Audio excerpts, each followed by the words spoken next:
Okay, so we are live. So for those listening at home, welcome to the Live from the Sword Coast podcast. My name is Kevin Madison, and I will be your friendly dungeon master this evening. Tonight, I'm joined by my regular guest on the Wednesday night podcast, Jeffrey. Hello, everybody. Now, tonight we are going to be transitioning. We have been playing Shadow of the Demon Lord with one of our other regular players, Steve, but Steve is in absentia right now, so we are setting up a new campaign to run on Wednesdays, which will be Ken Height's awesome. Sorry, is it Ken Height? Yeah, Ken Height's awesome Knights Black Agents. This is a game where it's based on the Gumshoe system that was created by Robin Laws for, I believe it was for his game ESO Terrorists, and then it was adopted for a bunch of other games like Ashen Stars and stuff like that. Trail of Cthulhu. This is a game where the players play kind of like super spies or hyper competent kind of espionage agents who face off against vampiric threats. So spies versus vampires. We have run this a couple of times on the channel before, but the campaign's either trailed off or we didn't complete the adventures. So we're going to be trying to start anew, and the campaign that we will be playing is the Dracula Dossier. This is a really unique improv campaign where, one sec here.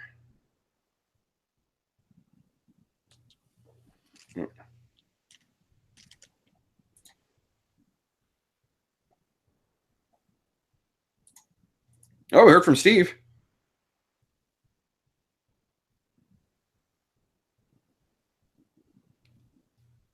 He's working, I guess. Second? Yeah, he's working. He's got work he's got to do tonight. Oh. So, yeah, who knows? What was I saying? Yeah, so tonight we're creating characters to play in the Dracula Dossier. We're starting fresh here from no background. Jeff and I haven't corresponded about this at all, apart from Jeff has suggested that he wanted to create some characters that were, that were partly randomly generated. Oh, sorry, a character, I should say, not characters plural. Okay, so what do you have so far, Jeff? What have you had a chance to look through any of the rule book? Yeah, I've re-familiarized myself with the rule book, at least with the character part of it. Okay.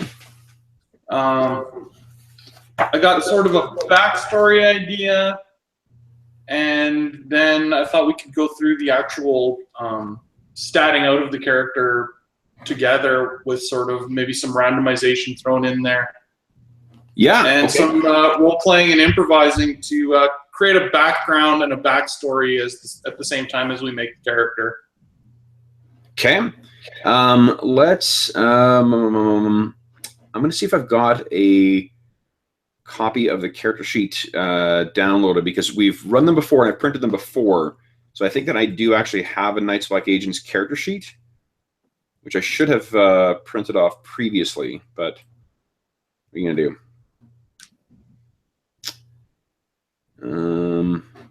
Cannot see it easily here. All right, so what I'm just gonna, I'll just write it onto a piece of paper. Okay, so let's start with your what do you call it? Let's start with what you've got so far in terms of ideas. Okay, so I got a first name. Okay. Going. So it gives us something we can call the character. So Harry is the name I'm going to go with. What's the name? Harry. Harry. Okay. Yeah. So we kind of talked about this a tiny little bit. So it's like a point of no return, Femme Nikita kind of storyline. Yeah. I'm thinking he's going to be Canadian or an American who was traveling in Europe, fell into a bad crowd, kind of got into some kind of a bad drug scene, and ended up being kidnapped by I don't know, the Russians, or maybe if you've got some other idea for which spy group could have captured him. They ran him through some kind of a brainwashing program that they were working on, and basically turned him into a spy. Okay. Yep. Okay, so that totally works. The one of the things I was actually thinking about too, just before we went live, I was reading some of the suggestions out of this is Double Tap. This is the kind of like the supplemental or advanced rules for Night Spy agents. Yeah. And one of the suggestions I had is to talk about what we know that there's going to be vampires, we know there's going to be spies in this, but we should talk about what we see the actual campaign looking like. Like what is that? What kinds of spies is this going to be? Is this going to be like 80s James Bond, or is this going to be like Jason Bourne, or somewhere in between? And in terms of the vampires, I guess too. Like I mean what I'm thinking right now is that I'm going to keep that a secret. That right. I will, because there is a thing called the Conspirator, which we so the way the improv element of the game comes in is you set up a I'll hold this up here. So this is what a sample Conspirator looks like. And what this is basically as you go through the campaign, you'll start off with encountering low-level stuff, which will eventually lead up higher up the Conspirator, and there's also reactions that happen along with that as well. And one of the things they give is there's an optional way of creating that together. But I think for this campaign, what we'll do is I'd like to try I'll take care of that end, and then we'll see how it goes. Because what I want to do is familiarize myself with how the Conspirator is going to work over the course of the adventures. Because and then also, I mean, to be honest, I mean, by picking the way they said that it could work is, if you both pick what elements you want to include in the campaign, like what's at different levels, then really all you're doing is the players get a chance to see a trailer for the movie. They don't see all the things that are in context. But I still think that in a game that's a conspiracy and horror game, you're probably giving a lot away there. So I think it'll be more fun, especially if you're playing like in solo play, to just like let me surprise you with what's coming from that. Absolutely. I don't even like watching trailers. Yeah, exactly. That's what I'm thinking. It's like I'm not sure for this type of game. It just seems like yeah, like I don't know. I just don't want to do that. But for what do you call it? In terms of tone, though, so I've had some time to think about this because that was a question posed before we went live, and the feel for the vampires or for the horror element is probably going to be, I think, more like gothic horror than any other kind. So it'll be less like body horror or like gross out or anything like that. But I don't know. I mean, I think that's what I'd sort of like to go classic with the vampire feel for this. That's not to say that necessarily the source of the vampirism is necessarily going to be gothic. That I might just wait and see. But that's the feel for them I'm going to go for is sort of like some of the standard vampire tropes. And in terms of the spy stuff, just knowing how I tend to run games, I think that it's probably going to fit somewhere in like a Die Hard level of action where you're going to get the shit kicked out of you, but you're still an action hero. Right. Right. Like you're not going to be, I don't foresee it being the kind of game where you're going to go through, what do you call it? You're going to go through without any kind of, like I'm thinking of like the 80s James Bonds, to be honest, like the Roger Moore Bonds, where like his hair never gets mussed up or his suits never get rumpled or whatever. Like that's not what this experience is going to be like. Okay. Okay. So how do you what were you thinking of when you were thinking of vampires and spies? Yeah. Okay. I like the idea of like more traditional vampires. That sounds cool. Maybe with some kind of an interesting twist on their origin story or their power makeup or something. That's cool. I'm almost thinking for the spy part, of making Harry like about 40 years old, like sort of about our age roughly. Yeah. And have it that he was kidnapped and brainwashed like back in the 80s, back in sort of the Bond like spy scene. You know, he's part of the end of the Cold War, that kind of thing. And now we're sort of fast forward to modern times, and it's kind of like a fish out of water thing where he's like kind of like this Bond type spy, but in more like of a Jason Bourne type world now. Okay. If you know what I mean, like he's a little more old school, but he's like the world's changed, and the actual spy stuff will be, like you said, much more gritty and more like modern movies. But the character himself is maybe like a little bit more classically trained and a little bit more old school, so to speak. Okay. So, like when you say old school, what do you mean by that? Like, what would be something that we would sense or notice about him that would be like more old school spy than postmodern spy? Like, so probably like less tech based. Preferring horsepower in a car over modern gimmicks, or just like, I don't know, it's hard to I just think more James Bond like maneuvers or like techniques, like still trying to like use more subterfuge and more whatever, and less setup and less gimmicks. Okay. Yeah. No, that's sort of how I'm seeing it too. Like Casino Royale is probably the closest, or like the original Connery Bonds are the ones where he's using like this is just a pet thing, but like one of the reasons why when I was a kid I liked the Roger Moore Bonds because they had like crazy gadgets and shit like that. But as I grew up, I grew to enjoy the Connery Bonds way more because it's not when you're someone like the Dalton Bonds to a degree, not Dalton, the Brosnan Bonds, especially the later ones, or the Moore ones.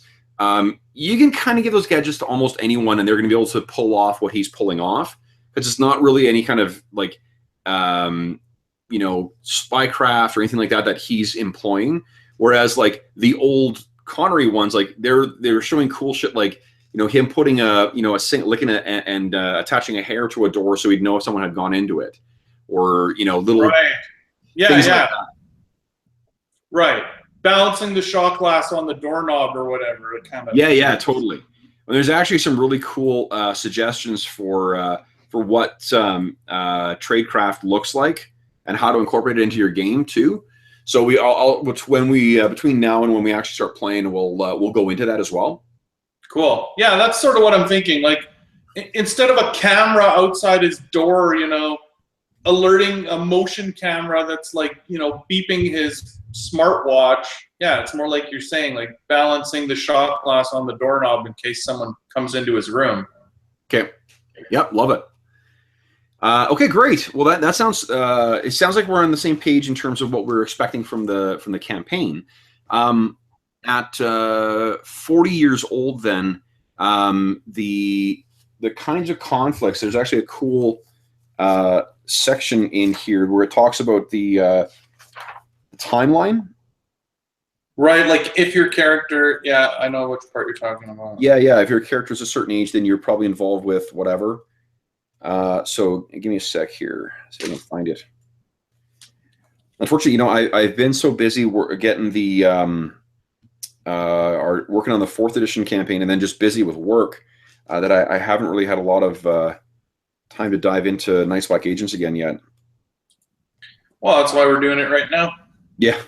Okay, coming in, here we go. If you're in your 40s, you came in under Thatcher, Reagan, and Andropov, and you got the last hard freeze of the Cold War as you're on the job training. If military, you served in Afghanistan if you're in USSR, Panama if you're in the US, the Falklands or Northern Ireland if you're in the UK, Lebanon or the West Bank in Israel, or Iraq if you're from Iran. You may have seen mercenary work in Latin America, Africa, or South Asia.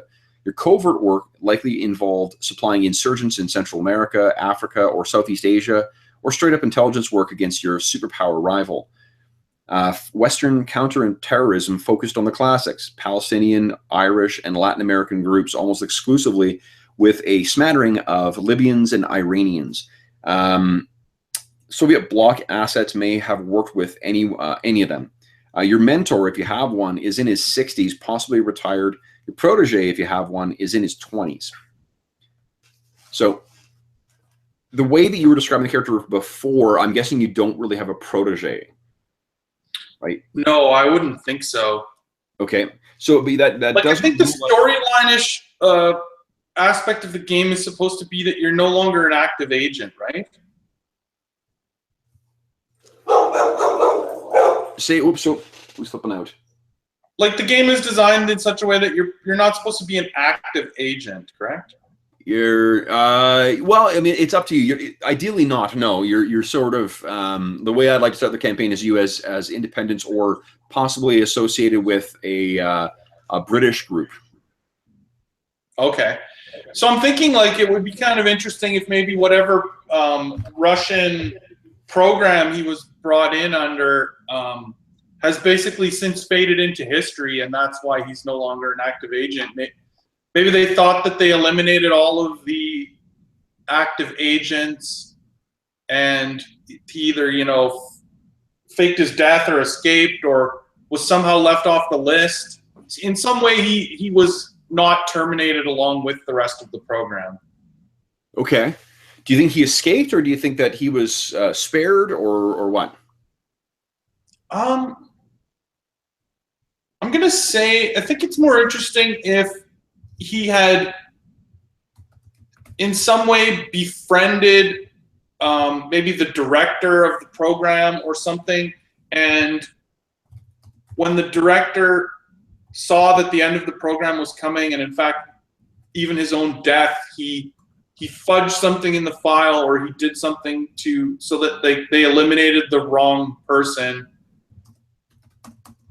instead of my character. He basically saved my character. He changed the file, or he did something, and they killed the wrong person, thinking it was me. Okay.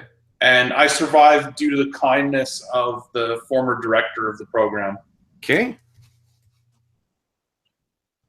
We had bonded over a long period of time or something. Maybe I was one of the only assets left in the program after such a long time. Okay. Okay, cool. So that I mean, I'm guessing that person may fit sort of the role of a mentor then? Yeah, I think so. Okay. Do you still keep in touch with him or her? I'm thinking that they were killed. They were killed? Okay. So I won't be choosing them as my solace or whatever that's called. Okay. Okay, cool. So let's talk about stats a bit here. So for those unfamiliar with Night's Black Agents, their character sheet is, this character's abilities are largely divided into two different kind of broad categories. There are investigative skills and there are general skills. Investigative skills are what is used in the gumshoe system to reveal clues or learn information or whatever. And the general skills are the ones that are used in action and stuff like that.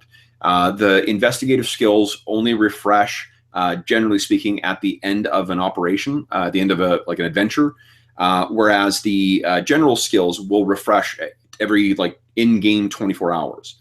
So it the generals, like I said, I mean, I guess one thing I should explain is that both of them are pools. They are pools of points that you can spend. They're resources that the players spend to achieve goals or to modify dice rolls. You never make dice rolls with your investigative skills. You just spend those to gain further information. Whereas the general skills are spent to modify a dice roll. The game is driven by a D6 mechanic. You roll a d6. There's a target number, and you add to that number however many points you're spending from your pool. That's really the game in a nutshell. There are some fine details in some of the skills. I think all the general skills, and I believe some of the investigative skills maybe, give you special abilities that you'll gain once you hit a certain rank in them as well. Because you're so proficient with them, you'll gain certain abilities. But that's really the game, game mechanics in a nutshell. There's obviously more detail in the actual implementation of those mechanics, but generally speaking, that's the game. So to create a character, you're going to be creating, because we're creating it as a solo character, the way it works is, Jeff, you'll have a number of points a number of investigative points as if you had 2 players. And then if anything that you choose not to take any points in, you will get a single level in anyway. Oh, okay. Yeah, it'll assume you have at least 1 level in them. Okay, and I have 30. So then I have 32 investigative build points. Yeah, you have 32 investigative build points, and your general abilities, you have a 70. And general 70. Do you want me to put? So in investigative, you're saying I have 1 of each. In investigative, you have no, because you're not starting with 1 each. If you don't put any points in it, you'll end up with 1 in it, but you still have to spend your points. Oh, okay. So yeah, assume that whatever you're not going to spend any points in will end up as a 1, but you do have to spend the points still. You don't get the first level for free. Right. I mean, it doesn't really matter because you're still going to get what do you call it? You're still going to get the free level in it. It's just you don't get I mean, otherwise I think you'd be getting a shit ton of extra free points on top of the ones. Right. Yeah, so that, and then yeah, if you want to as well too, like you have 70 points to spend on your general abilities, and the sample kind of builds they give you, the sample backgrounds, they pre-spend 18 of those points for you.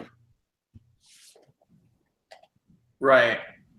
So those would be those are on starting on page 12, and there actually is a kind of Jason Bourne type character, a brainwashed black program badass is listed in there. Well, actually, the math doesn't work. Oh no, it's 18. Yeah, 18 in general abilities, and they spend 1, 2, 3, 4, 5, 6 of your investigative abilities. Oh, right. I see that. Yeah. Yeah. So I'm not sure if any of those. What I'm going to do is I have a what do you call it? Excel sheet that I actually created for Nice Black Agents. Oh, here we go. Let's see what do I got here. So this is where I was thinking it would be fun to maybe inject some randomness into the character creation. Okay.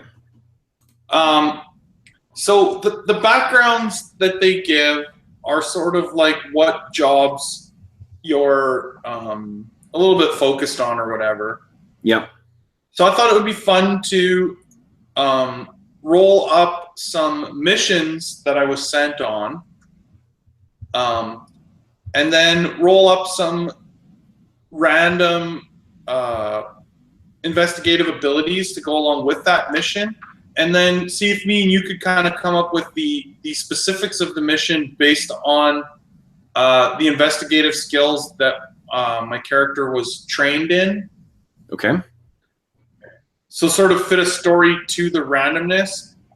And then I made a second random chart for like a complication that would happen during the mission. Okay. And then we could kind of create what that complication would be. And then I thought after the complication, I would then choose some abilities, some investigative abilities or general abilities to say what my character used to get out of that complication. Okay. So like a mix of randomness and chosen abilities. Sure. To sort of create a background based on some of the missions that he did. Yeah, that sounds great. Okay. Okay. So for those at home, I have the missions are assassination, escort, info gathering, pickup, rescue, sabotage, smuggling, or theft. And there's just 8 of them, and I'm just gonna roll a d8 and see what mission was his first mission. Okay. I'm just putting off a character sheet for you as well too. That's the noise you hear in the background. Okay, cool. I rolled a 1. That is an assassination. Ooh, okay. And that's your So first. the first mission they sent him on was very dangerous. Okay.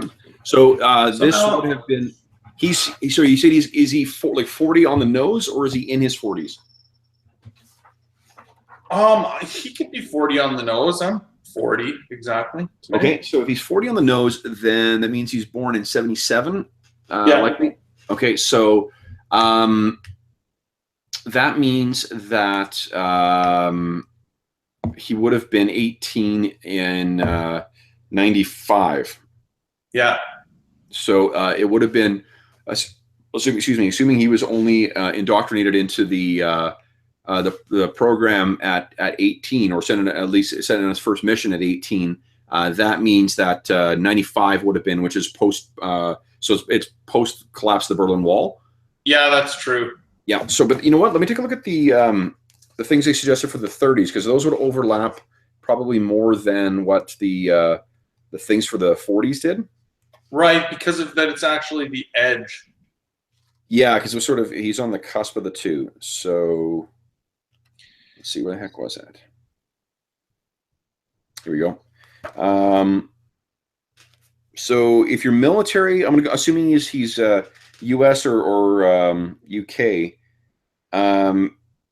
He served in the Gulf War or Somalia, the Balkans, Northern Ireland, or if you did mercenary work in the Congo, Balkans, and Ethiopia. If your work involved counterterrorism, it could be against Al Qaeda, against FARC, or straight up intelligence work against rivals like China.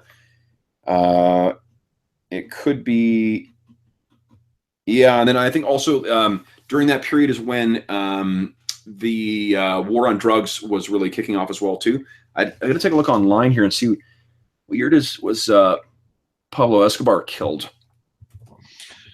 Okay, Kev, when I roll randomly into the academic chart, do you want me to ignore vampirology as the thing I'm trained in? Yes, yeah, please. You're going to start with no vampirology, and you may learn. So Escobar was killed in 93, so you would have still been 16 years old at that point.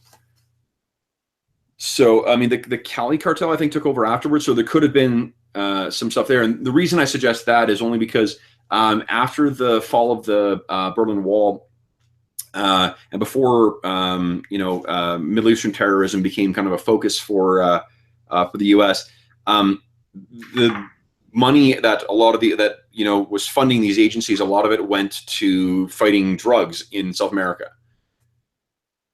In right. Colombia or some other place. So it could be that could be what your assassination may have been, unless one of those other places sort of stood out to you. Excuse me. Then there's an option there. So what do you think your first assassination would have been? Do you think it would have been around you when you're 8? What did you say the locations were? Say again?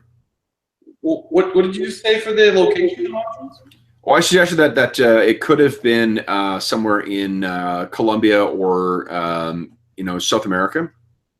Yeah, okay, that sounds good. Okay.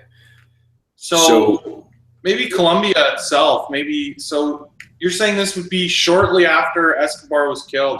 Would have been about 2 years afterwards. If it's when you're 18, it would have been 2 years. Escobar was killed December 2, 1993. So maybe there was still some chaos there, and the CIA was trying to, take control of the drug scene in Colombia, and I was sent to, kill one of their candidates, or, kill one of their someone they were trying to position in a place of power. Yeah. Okay. Okay, kill someone in Colombia. All right. Okay. How many of these missions do you want to do? I don't know, like maybe 3, Okay. something like that. Okay. So We'll see how the points get spent. I don't know. We never tried this. I just made it up. So yeah, I know that's fine. So let's see here. I'm trying to remember how languages work in this, and I do not. Oh, it's an academic thing. 22. So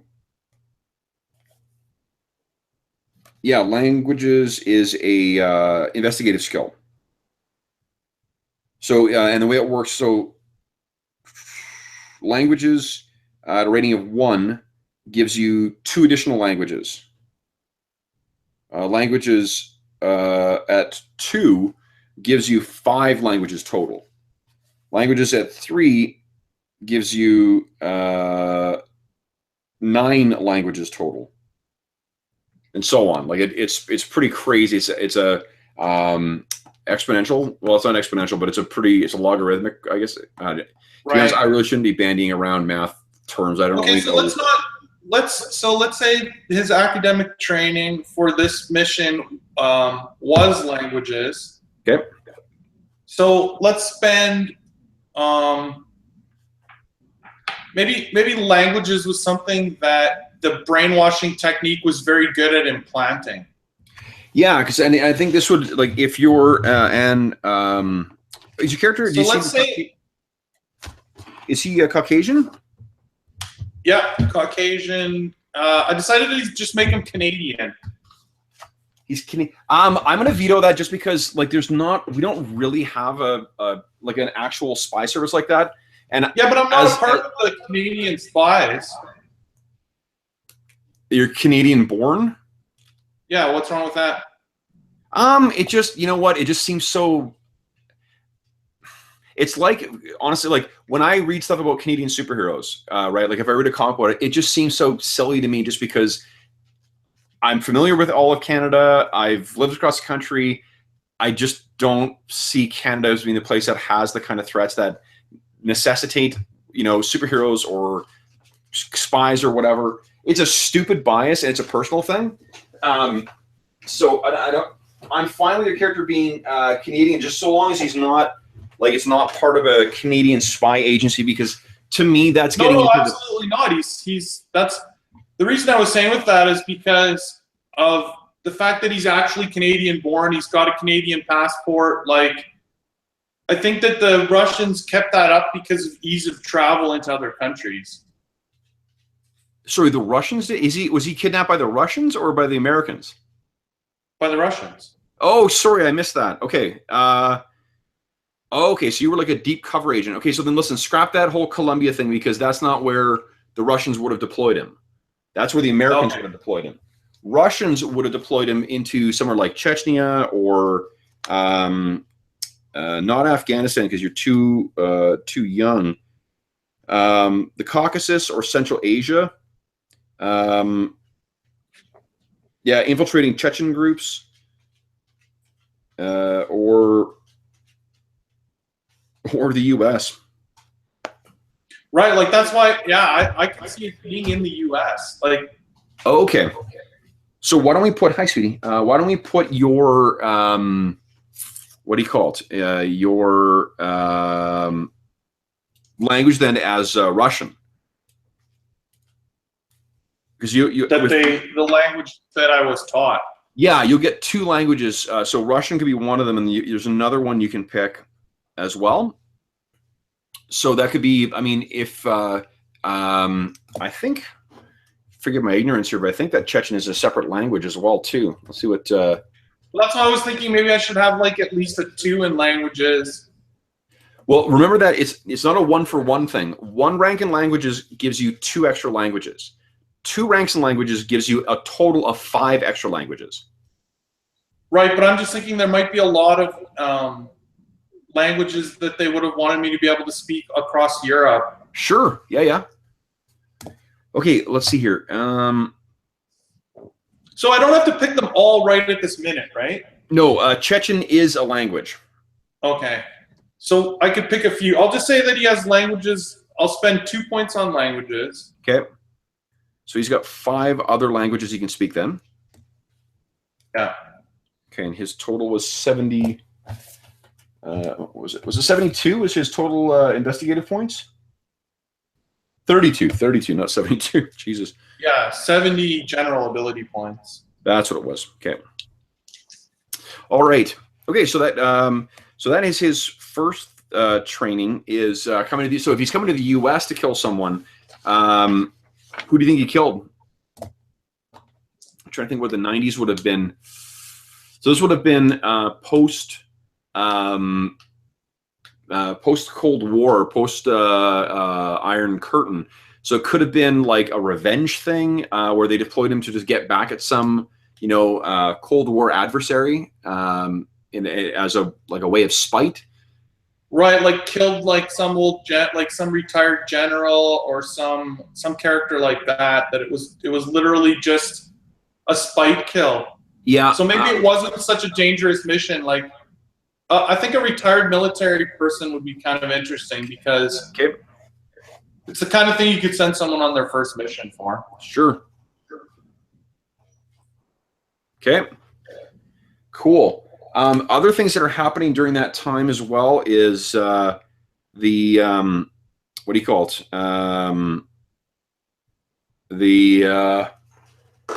What do you call it? The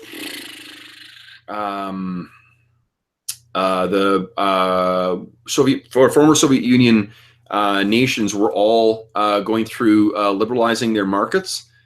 So there was a huge opportunity for capitalism and gangsters and foreign investment in that time. Pretty much all the 90s are like that. So it's like it's gangster capitalism throughout the 90s. This is where all the the oligarchs.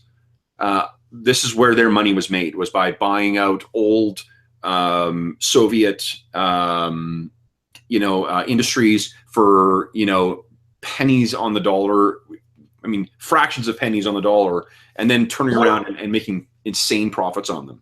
Right. So what if there was also a financial aspect to this assassination, where this general was friends with an American businessman and was sort of acting as not his literal muscle, but like sort of as his muscle that this guy was using to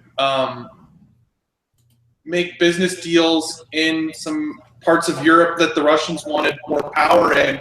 And so they sent me to kill this friend of his as a bit of a message to stay out of the markets that he's trying to get into. Okay. In Europe. Okay. Yeah, that works.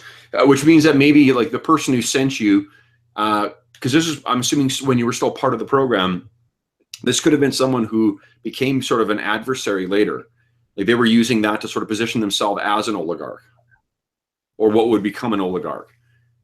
Yeah, I think so. Using the Black Ops programs to. That's sort of the subplot of, I think, one of the Bourne films, or maybe all of the Bourne films. But that's still, it's a good idea. So maybe that's where, and then rather than once they sort of have positioned themselves in the proper way, you were sent out to kill or destabilize or whatever any of their rivals, foreign and domestic. They got themselves set up nice in this nice, cozy, cushy kind of spot, and then said, "All right, terminate all the operatives to sort of like cover their tracks." And you were the one that survived.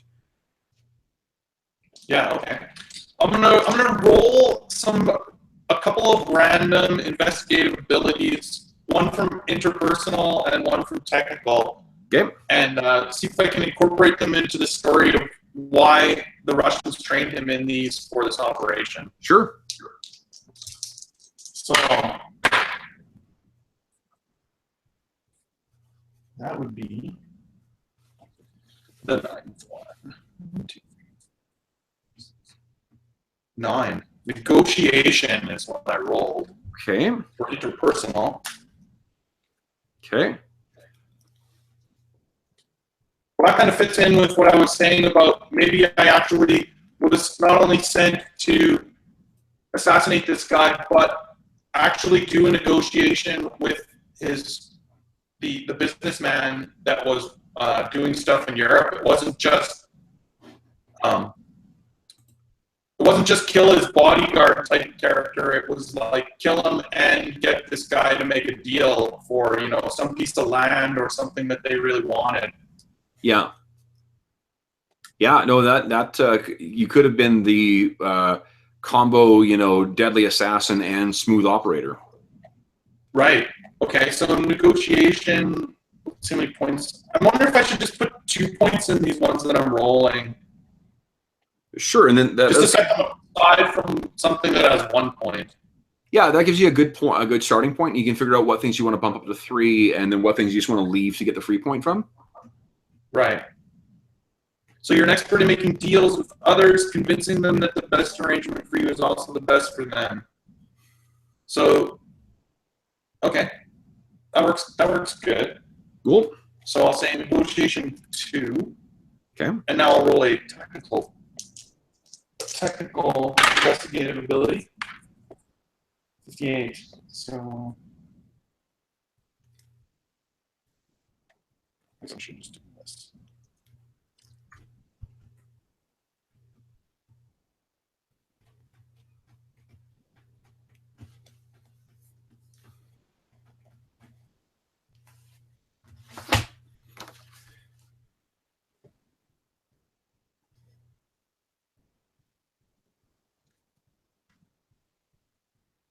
Okay, it's the 8th one.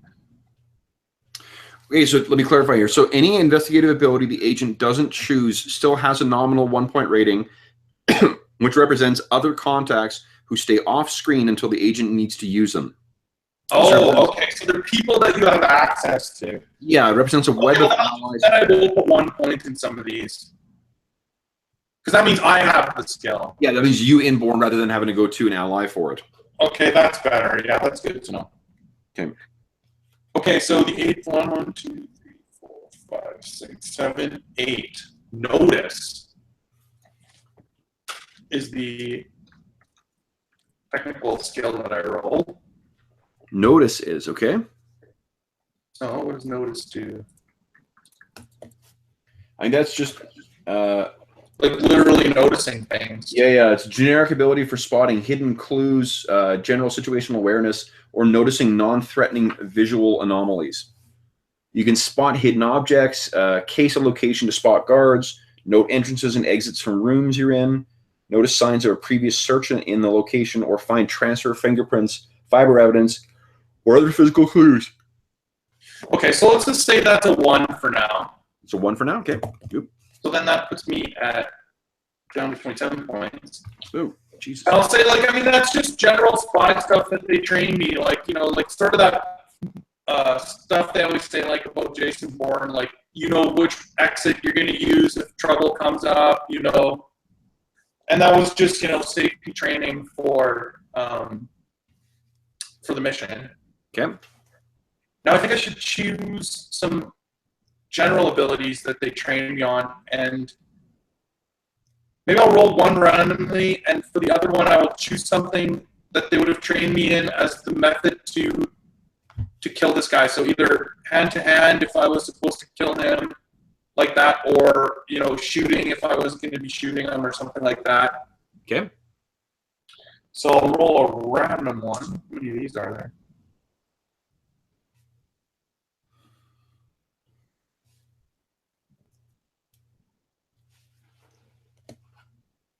There's 23 of them.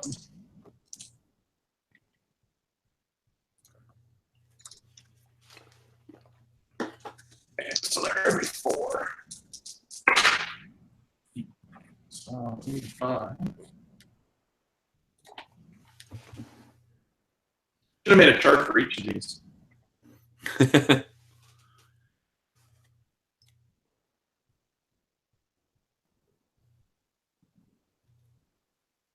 Stability. That's interesting.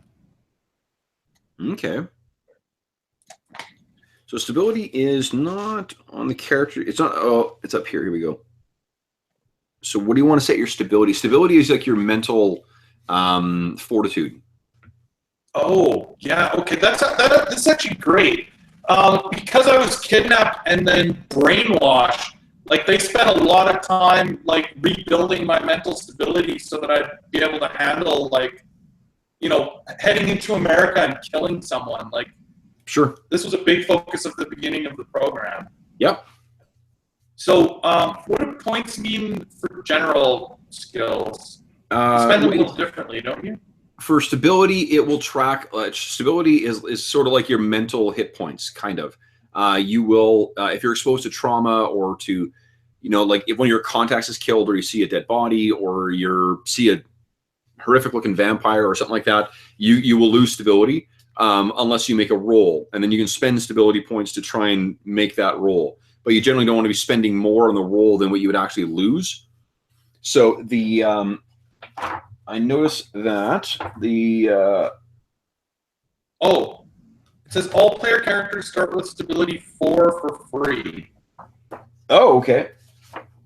Under the stability skill. Hold on, I guess here. Oh, under the stability skill. Let's see. Yeah, it just says during your stressful, blah blah blah. Oh, here we go. Yeah, you start with a normal stability of 4 and a health of 4 for free. Oh, okay. So let's say that they went like is stability 8 too much? Excuse me. I don't think so, no. Okay, then let's say that I'll spend 4 points on that. Okay. So you're on a 64. Yeah, like the character sheet, or the one on the character sheet, both health and stability go up to 15. Okay, and so I put my health at 4 for free, and my stability is now at 8 for 4 points. Yep. And I'm going to say that's part of the training that they used to, again, like I said, be able to, kill this person and not. They're concerned about their brainwashing being damaged by, a traumatic event like that. Sure, that makes total sense.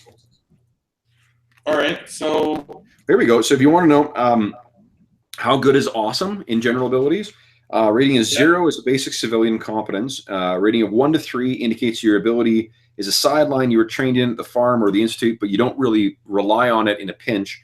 A rating of 4 to 7 is solid enough, but not off the charts. A rating of 8 or higher is in the realm of, quote, dedicated badass, end quote. Not only do special abilities open up when you reach a rating of 8 or more in a general ability, just doing the normal stuff makes you look really good and scary to observers. Okay, so I'm going to say explosive devices, hand-to-hand, or shooting would be the 3 methods that they would have trained, possible methods they would train me in to kill this guy. Okay.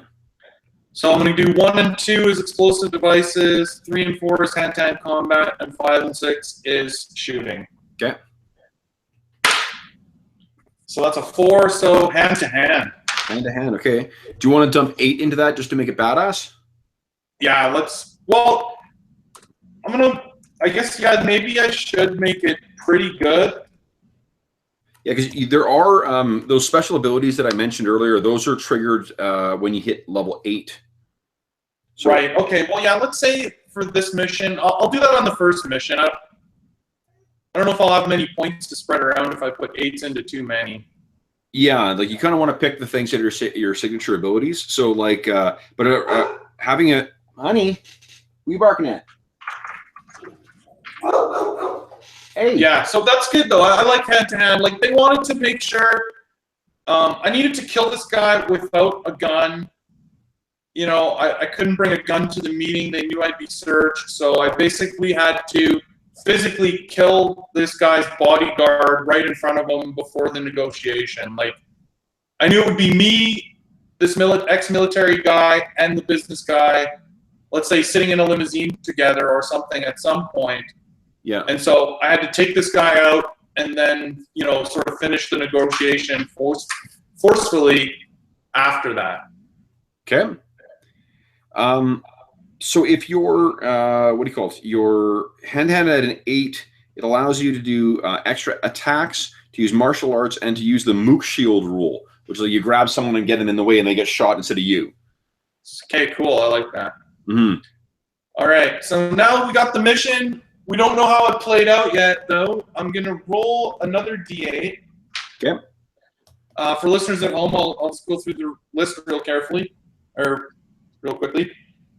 1 is betrayal. So someone betrayed me on the mission. 2, a chase incurred. 3, my cover was blown before I got there. 4, there's some kind of a fight. 5, the mission changes mid-mission. 6, something is missing that was supposed to be an integral part of me completing my mission. 7, a trap was laid, like let's say by the CIA or something. And 8, we had wrong intel on the mission. Okay. So I'll roll the dice. 2, a chase. Ooh, cool.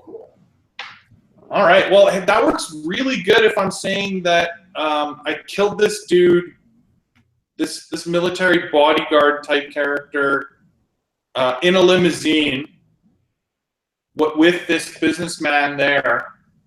And then, sort of was working on this negotiation.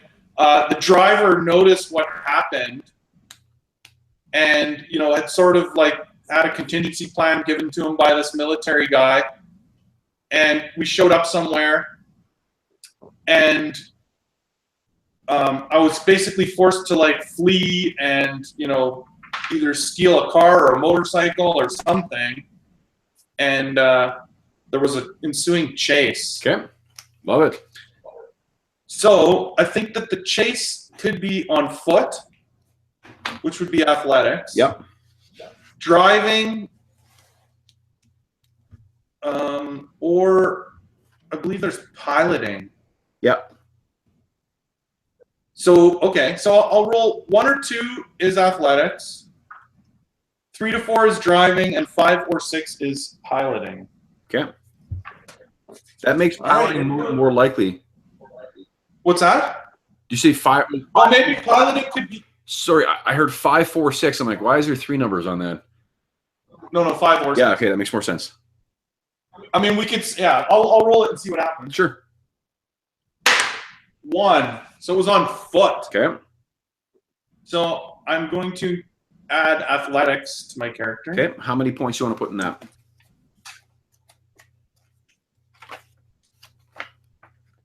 Okay, so if we're going to do 3 of these, then it's 70 points. So I have like about 20 points per thing. Okay. And I've spent 12 so far. I could do. So would you say like 5 to 7 is like you're quite good at it? Oh, 1 sec here. I got this recorded wrong. Yeah, 8. 12, correct. Okay. Okay, I'm going to put 5 in for now. 5 in athletics? Yeah. Because, I mean, athletics could come up again while we're doing this. Okay. Okay, so then actually the chase ensued on foot. So the driver did as specified and took me to some location where some of the businessman's associates were waiting to take me into custody. And I was forced to flee on foot. And I guess it would have been like a through the streets of Chicago or wherever we were sort of parkour scene as I would flee the guys. Okay. So questions I had was like, who chased me? That would be the guys, the associates of the businessman. And did I get away or was I captured? I think in this case I managed to get away from them. Okay. And so the assassination was successful. Okay.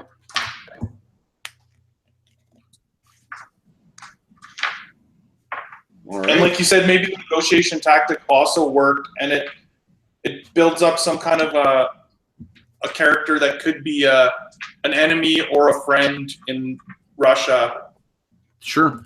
Like the game uses a lot of some of the same mechanics or some similar mechanics to what we saw in Blades in the Dark, where you just use flashbacks to fill things in.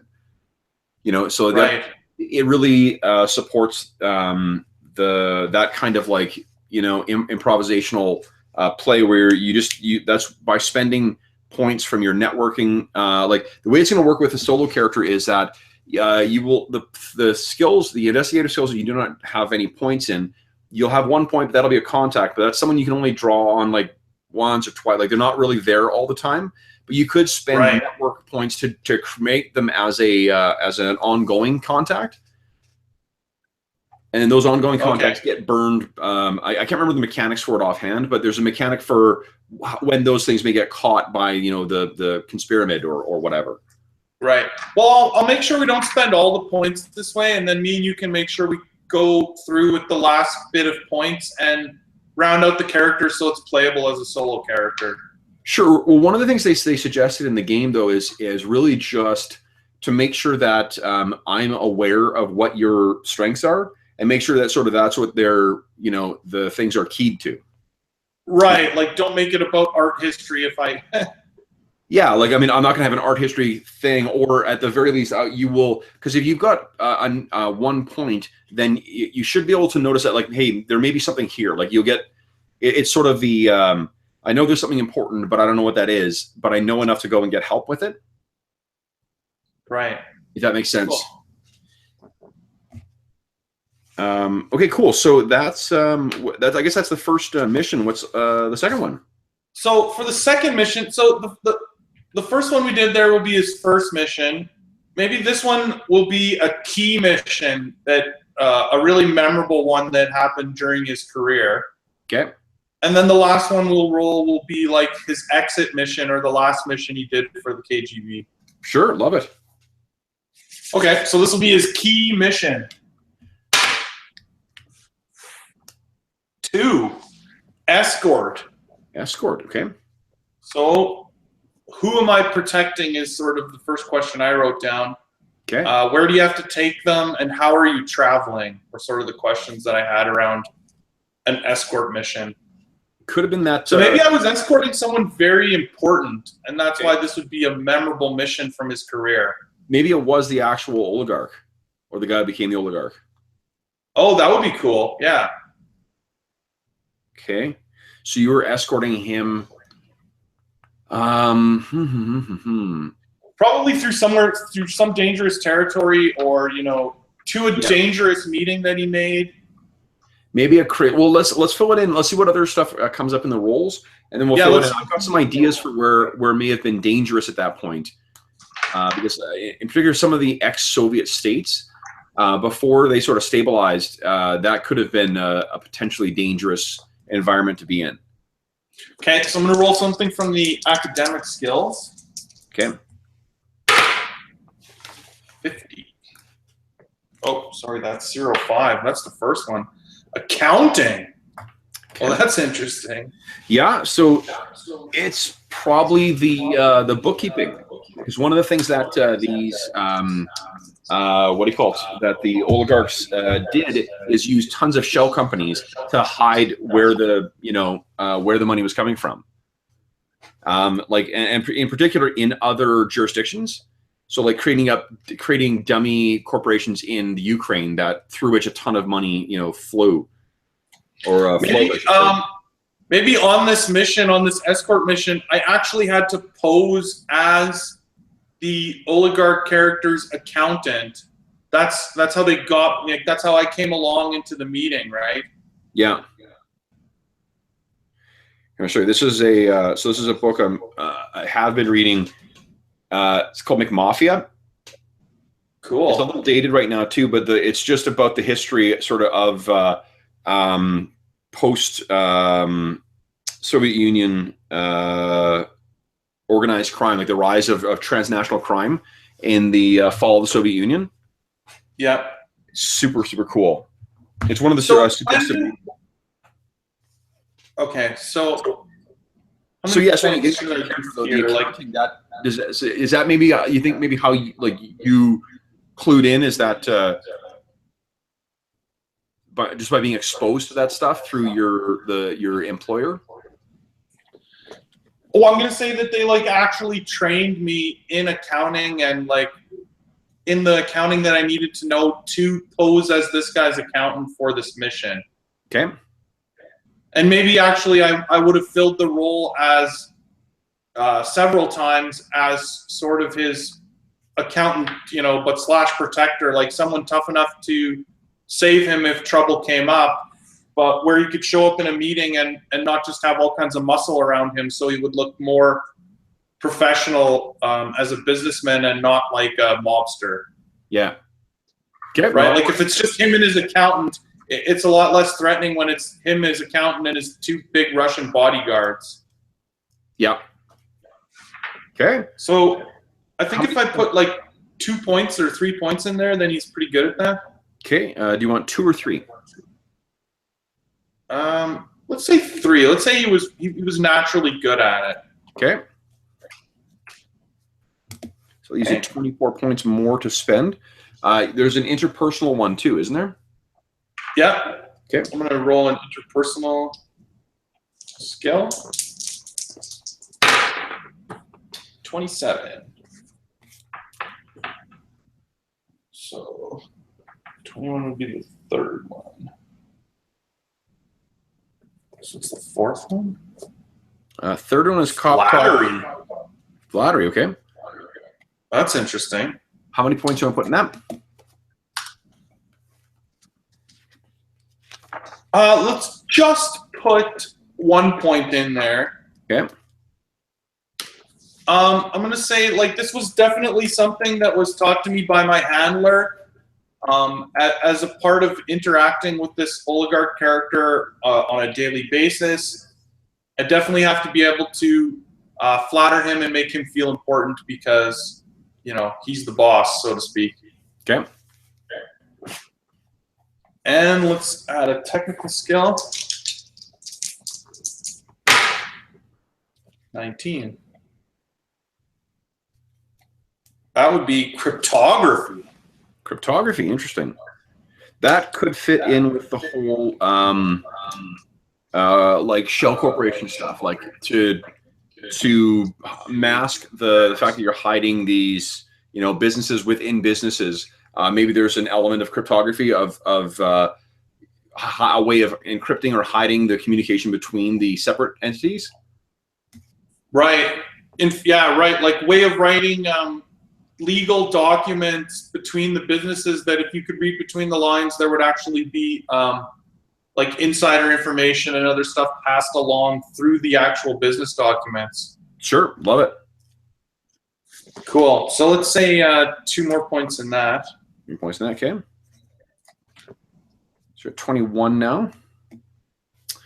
And I don't know if any general abilities would be added at this point. Okay. Let me just read through them real quick. Preparedness. I can think of some, quite a few. Sense trouble, preparedness. Infiltration. Yeah, okay. I like that.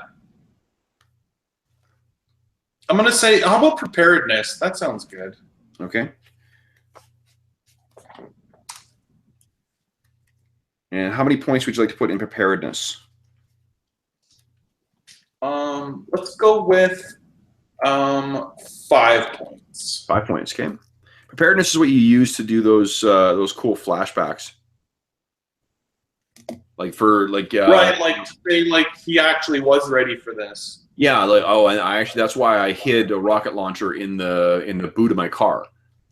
Right. Okay. So so now that we got this, so he's escorting. Well, he's filling a role that he filled several times for this oligarch character. Yep. This is an escort mission, so they're doing some normal accounting and shell corporation business that they do, but this happens to be in a very dangerous territory. You know, maybe another country, like I'm not sure, or another it could have been Soviet state. Like it could have been rival oligarchs in like Bulgaria or Kazakhstan or yeah, exactly, something like that. Okay, so let's see what complication came up. during this mission that made it so memorable? Honey, it's okay. 5. Ooh, mission change. So for mission change, I'm going to roll the mission dice again. And there's a secondary mission that came up during this normal escort mission. Love it. Okay. Here we go. 7. Smuggling. Smuggling. Okay, cool. All right. So all right. This is interesting. Maybe in the end. So maybe the escort mission went well, but as a gift from this business partner, in sort of honor of this business, this oligarch was given something that was illegal to even return back to Russia with, and so I had to smuggle it back into our own country. Give me a second. I'm just going to run over to check on the. See what she's flipping out. Yeah, no problem. I'll be right back. Hey, honey, what's up? What are you doing? Hey, what are you doing? You barking at? It's okay. Yeah, it's okay.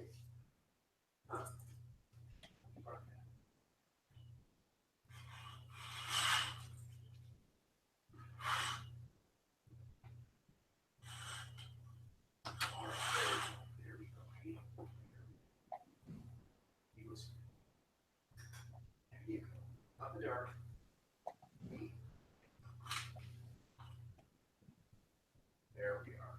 Yes, good girl. Huh? Good girl. Okay, so you cry.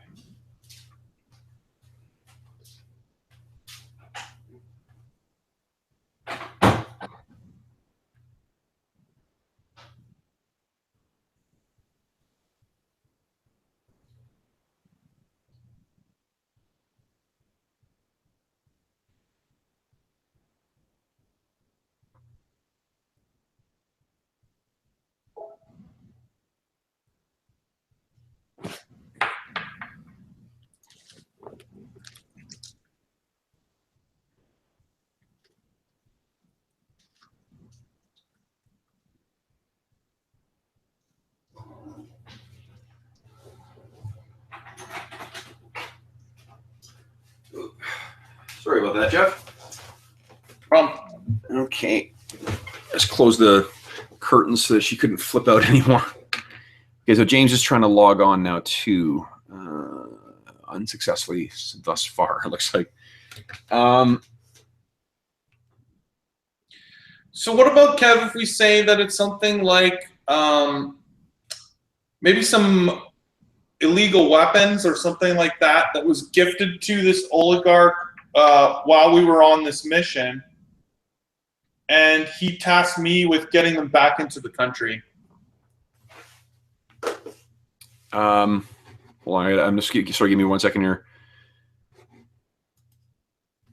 Okay. He says, "Can you see me?" I don't see him. Yeah. Let's see here. Yeah, I don't know how you guys join the. Hold on. I think there's a link I can post. All he needs to do. So if you click on the call, like on the green bar, yeah, it would join you to the call, like of the chat. You know what? Can you shoot him a message saying that? I'm Um, logged into Google Hangouts right now. Here, there we go. Look at that. oh, Discord. there he is. Okay, we can't hear you, James, but we can see you. Cannot hear you, no.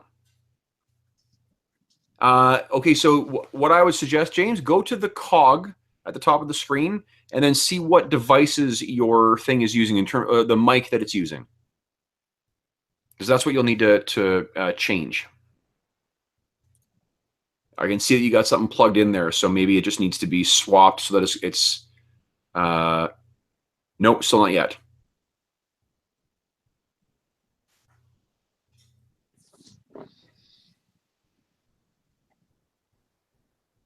No, that's just muting your. Whoop! You just turned your camera off.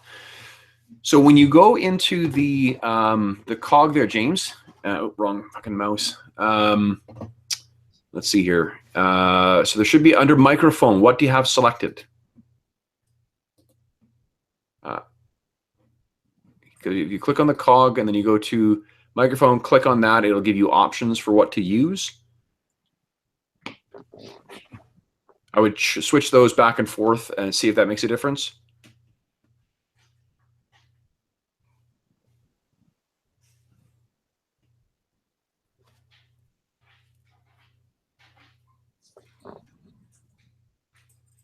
You doing, goofball?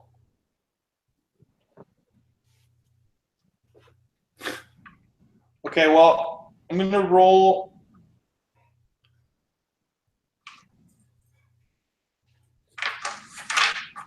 I'm going to roll an interpersonal investigative skill. I need you to that my character use. 1 sec, Jeff. James, I need you to type into the actual chat on the right side of it. So if you click on the little on the top left side of your screen, there's a little blue like balloon or like word balloon kind of thing. You click on that, it'll open up a chat window on the right side of the screen. That's the one I need you to type in. There you go. You tried all the options. Okay. Try unplugging your the headset you're using.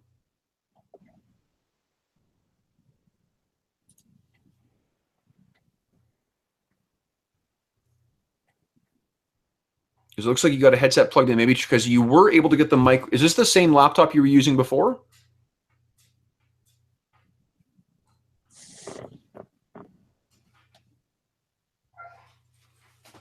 Okay, Emmy's knocked one of her toys under somewhere. I'll be right back. What's up?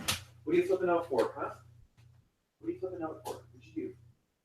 What'd you lose? What'd you lose?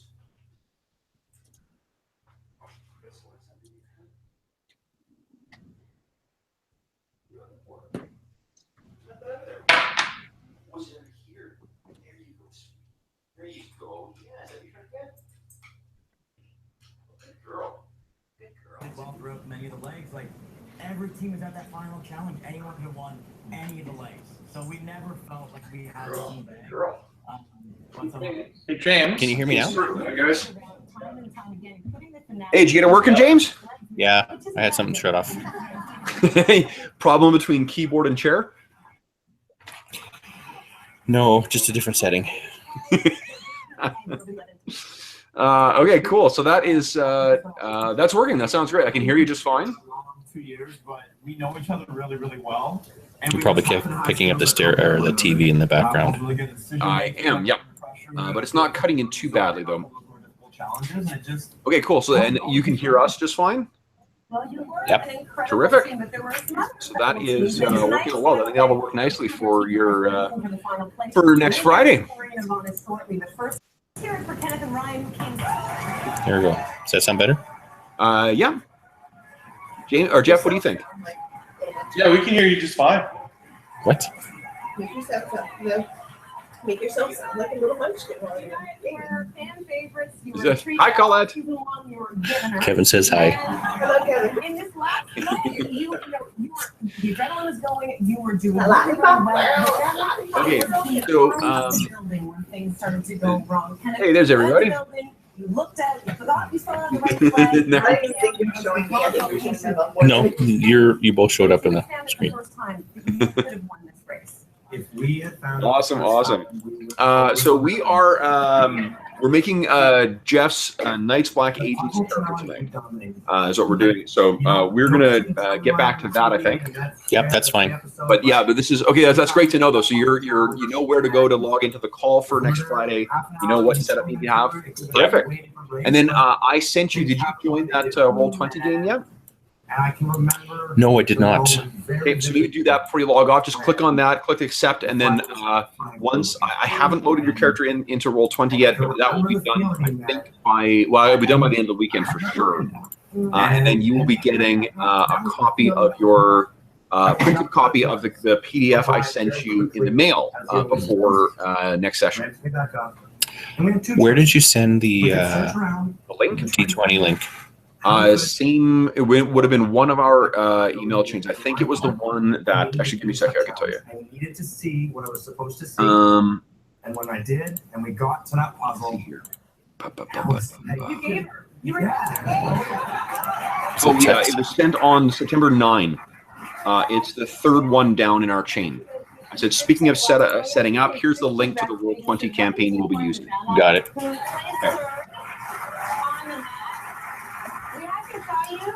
I don't know if you saw my, well, yes, both of you guys would have seen my email too. I have the Elsevier Veil set as my wallpaper on my computer.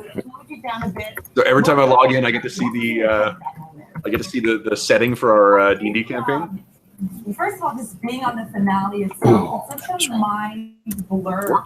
Racing under so much adrenaline and being there and seeing two other teams there, you're sort of just desperately trying to finish it. And I think what's going on? Strategy wasn't the best. I think we can sit here and make up. Well, I already had a profile set up when I was in Smitty's campaign, and I can't remember my password. Uh-oh.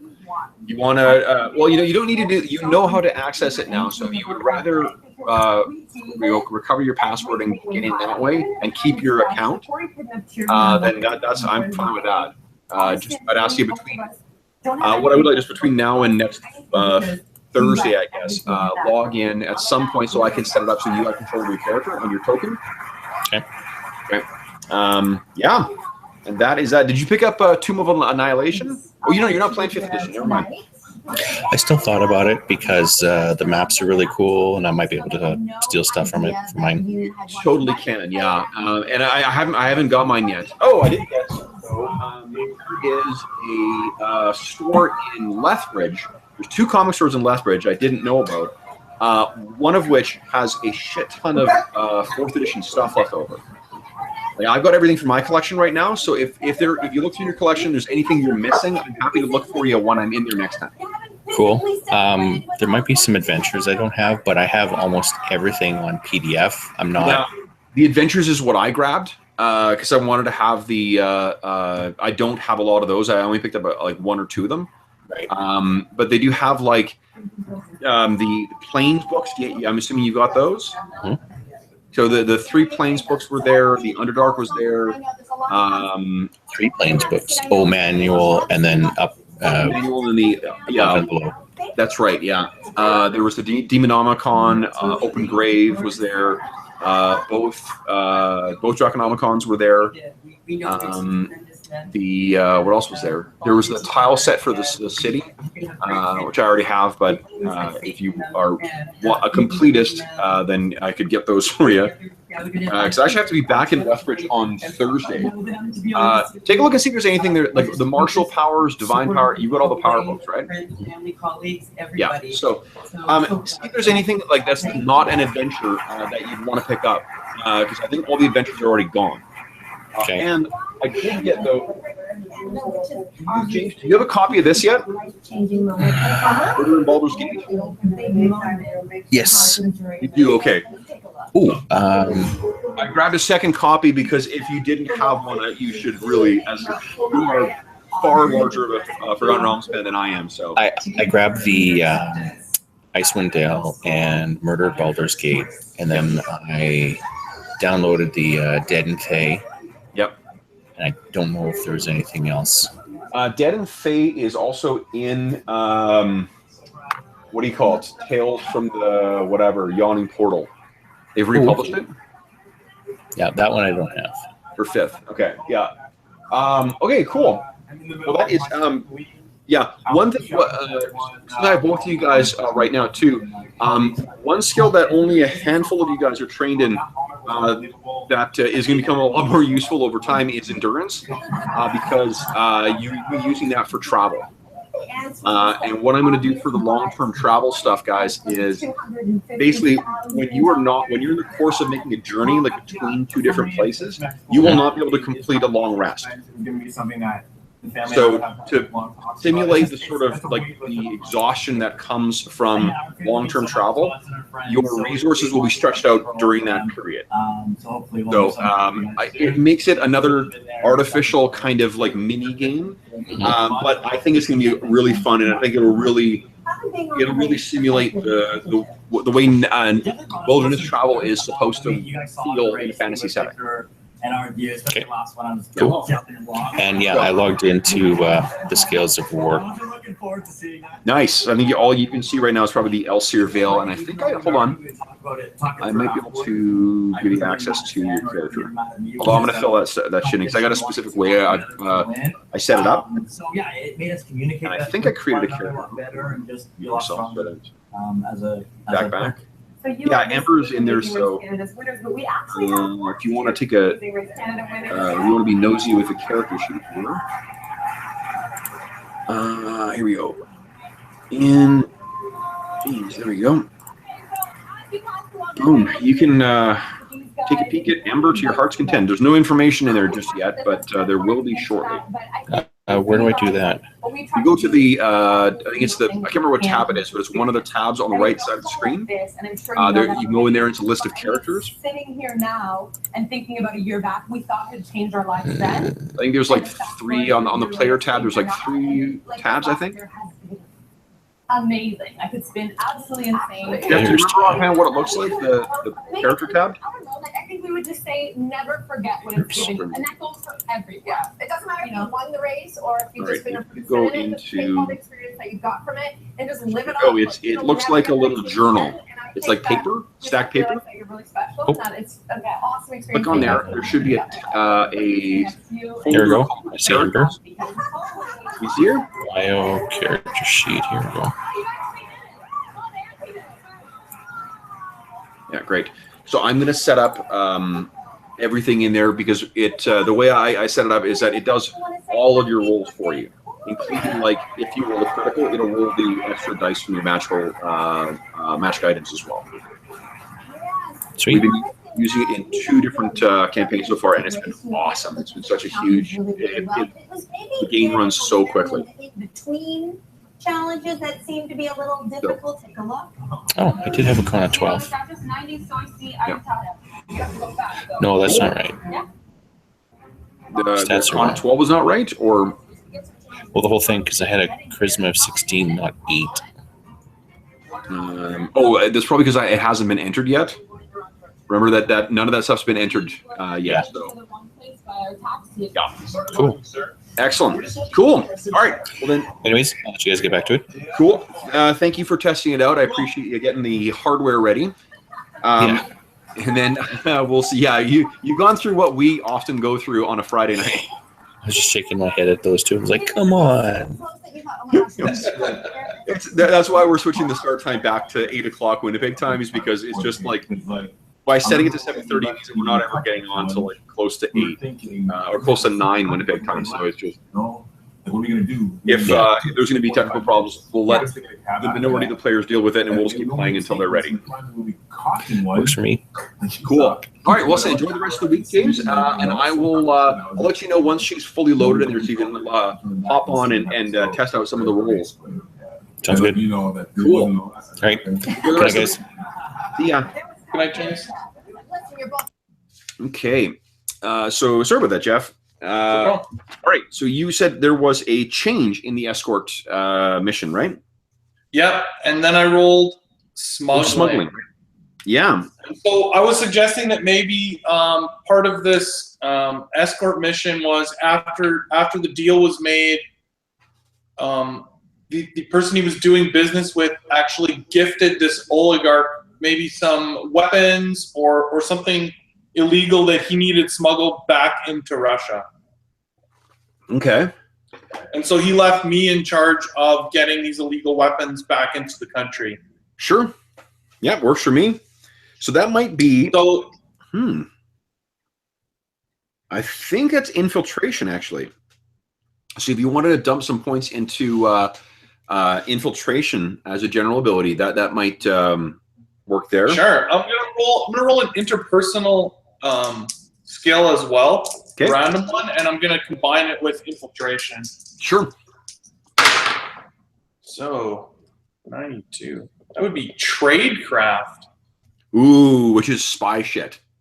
Oh, nice. Well, that's Yeah. a good one to have. Absolutely. Do you want to go with So luckily, I had been trained in tradecraft I'm gonna say let's put 2 points in there. Okay. I feel like these main story ones should be a little stronger. Sure. 2, and then how many points do you want to put into infiltration? And then infiltration is a general skill? Yep. Okay, let me just quickly look at infiltration. Infiltration.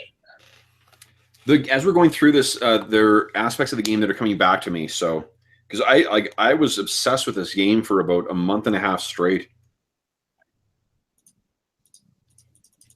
It's actually one of the few games that I think in the last 10 years maybe that I've actually read cover to cover. Infiltration. You're good at placing yourself inside places you have no right to be. You can pick locks, deactivate or evade security systems, enter or hotwire a locked car, move silently, hide in shadows or cover, evade visual security. Nice. Okay, so yeah, this sounds like I actually made my way through the border without crossing in through actual border security. Mm-hmm.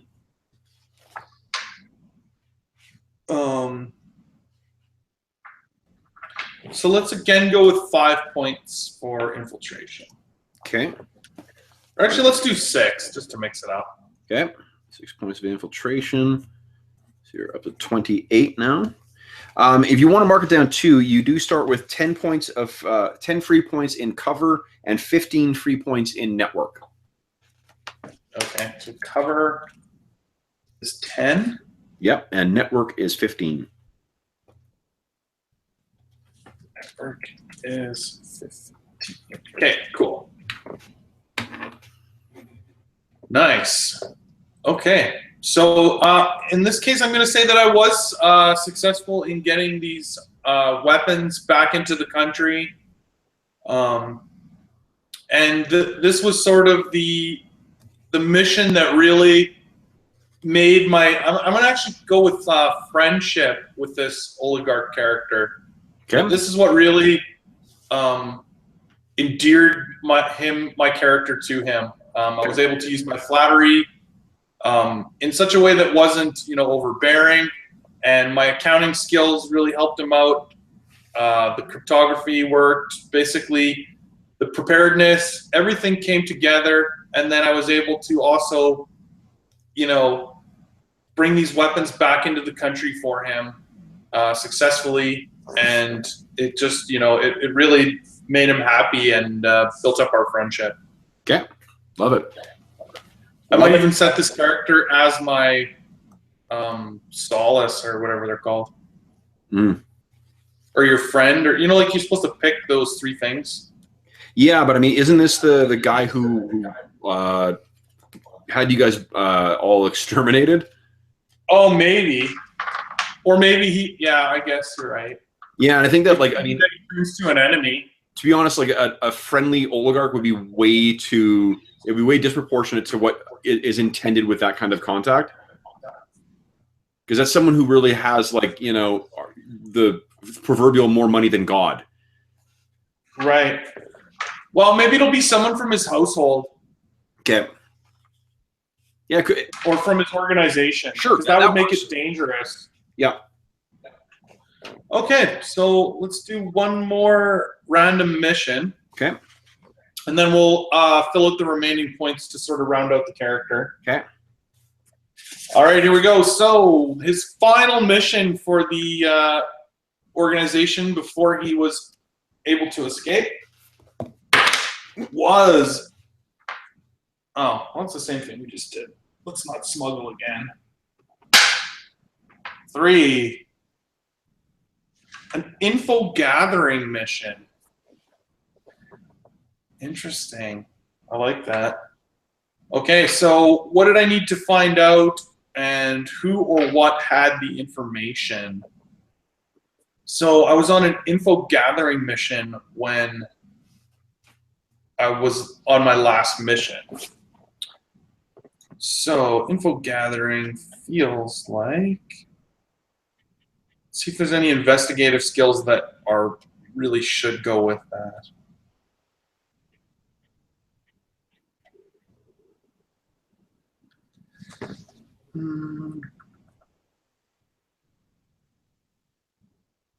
Nothing. Yeah, you know what? Let's give him research from academic. Research from academic. Okay. Yeah. Let's do 2 points in research. Points in research. Okay. All right.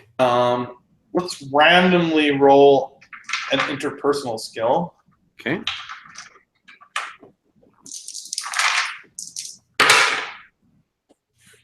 E6. I'm sorry. What did you roll for the mission? Information gathering. So.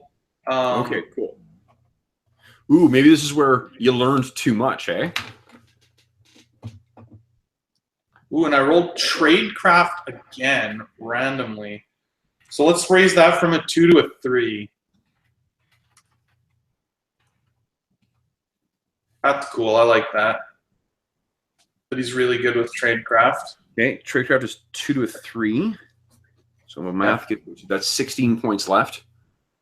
Okay, and then let's see if there's any technical ones.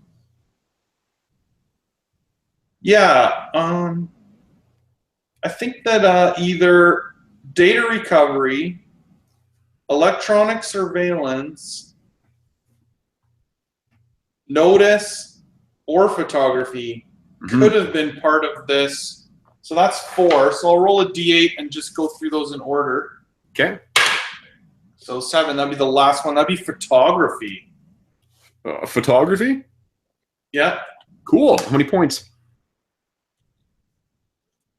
I think that even a 1, like even a spy level 1, you're probably a pretty good photographer.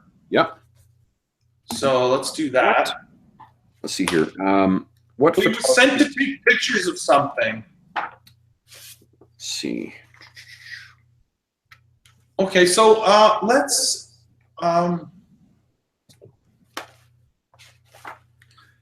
see. This is his last mission. So this is in the 2000s. So photography, just so you know what it's used for, is take useful visual records of sites and interest. So sites of interest or surveillance targets, spot manual retouching or digital manipulation in a photographic or video image, realistically retouch and manipulate images, use filters and lights to capture images only visible in infrared or ultraviolet, or develop film if you're like stuck in 1967 or something. Right, so maybe this was, maybe what I was sent to do was some kind of a technology-based thing where I was actually sent in to doctor some photos. Okay, yep. So maybe I was actually the director of the program I was in knew that the end of the program was coming about, and so he had actually sent me to infiltrate some known locations that had photos of some of our agents, and I was trying to digitally alter the photos to change the faces of some known photos of our operatives. Sure, maybe it was like nosy Western journalists. Yeah, maybe we had gotten together for some kind of a rare, like actually in the same room kind of event, like the surviving agents of this program. Yeah. And, leaving the hotel or something, we like happened to get photographed by some random photographer. And so I was sent, followed them back to America or whatever to digitally alter the photos so that they don't actually. Okay, how about we, I'm gonna suggest something that maybe that's you were maybe too late in this one. And that all the photos got out, and that's the reason why the program was completely shut down and all of you were exterminated. Sure. Because then there's. Well, let's actually roll on the complication. I'm going to roll on a complication, and maybe there's a reason that I failed. Sure. All right, let's see what happened. Number 7, there was a trap. Oh, nice. So it wasn't, what if it wasn't a harmless Western journalist? It was actually like a CIA operative. Yeah, yeah. And so, like, this was a trap laid by the CIA. Yep, love it. And they were actually trying to ferret out this old, old 90s program that the Soviets were still running, or like, and so, like you said, the photos actually got published, and that's why the program was brought to an end and the agents were eliminated. Okay. Yep, love it. So who laid the trap? I'm going to say it was the CIA. Yeah. And did I escape it? I think so. Since it's his last sort of mission, I think it only makes sense if he escaped. Well, maybe not. Maybe the CIA got me. Maybe because I was the agent sent after. I was the one that my director sent after this person. The CIA actually captured me and interrogated me for a bit. Okay. Yeah, I love it. Like, maybe the only way I was able to survive is like they got me to turn against some of my former associates. I don't know. Sure. Could be part of the reason that there's like a lot of hatred between this oligarch character and like why he's an enemy. Yeah. Yeah, it could be that you were put in a position where you had to betray them, and then maybe he lost wealth or face or something like that. So I'm trying to think of a way that would make it so that they're not like gunning for you, because we don't. That's not what the game's going to necessarily be about. Right. Exactly. Well, I think that okay, maybe they didn't. Maybe I still escaped or something. I don't know, because. No, how about this? What if you brought him down? The Russians themselves ended the program and killed everyone else. Yeah, what if like he tried to shut it down, kill everyone else? Your only way out was to join the CIA. You worked with the CIA to basically set him up, because one of the things that happened when Putin came to power is that he quickly brought the oligarchs to heel, because he just started jailing them or fucking assassinating them. Right. So maybe you set it up to make it look like he was trying to like you use your skills you learned to frame this guy. This guy killed all your friends, or all your, at least the program colleagues, and then you use your skills to work in connection with the CIA to frame this dude so that he would get either assassinated or jailed by the Russian government. Yeah, cool. Then he's off the table. It gives you still tons of great backstory. It explains why you're acting as a free agent now. Right. I like it. Cool. Okay. So, is there any general abilities that could have gone hand in hand with that last mission? Digital intrusion? Yeah, digital intrusion I think is pretty good there. Okay.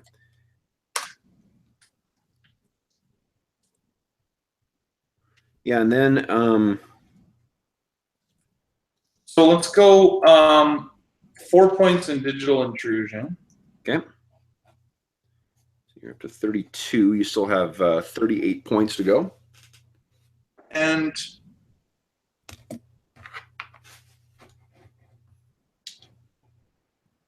maybe surveillance. Surveillance, okay. How many points would you like in surveillance?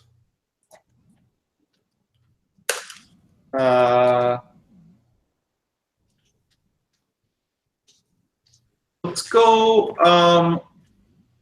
3 points in surveillance. 3 points in surveillance, okay.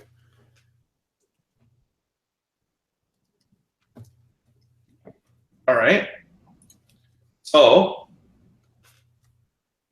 that leaves me roughly half my points left. I have 15 of 32 investigative points left and 35 of 70 general points left. Yep.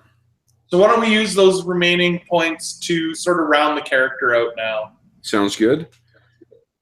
And then we can also maybe fill in a few more investigative skills from each group that fit along with the backstory that we've been building, and same with general abilities, just so that he doesn't. He's a more rounded character. Sure. Your health is currently only a 4, which is low. Quite low. Yeah. Okay. Well, we could start with the general ability. Well, why don't we just raise that right now? Okay. What would you like to raise it to? So, like, what's a decent? Like, 10 is decent. 10 is a decent, starting point, I think.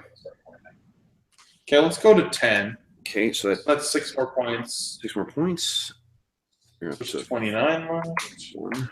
Okay. All right, then so let's start at the investigative skills. So right now he has in academic, he has accounting, languages, and research. Yep. I think criminology would make sense for the story that we told. Yep.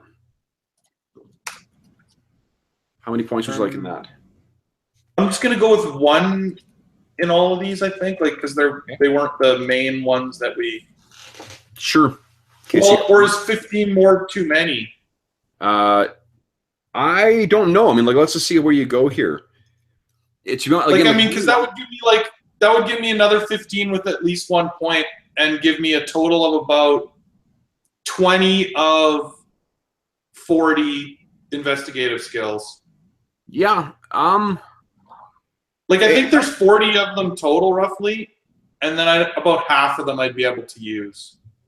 Yeah. What I think would be, or you want to do less and rate them higher? No, I'm fine. To be honest, any way is fine. Like the campaign's going to be what it is, and this is. I'm not familiar enough with the game at this point to be able to say, what's going to be a right or wrong decision. We'll just see in the course of play.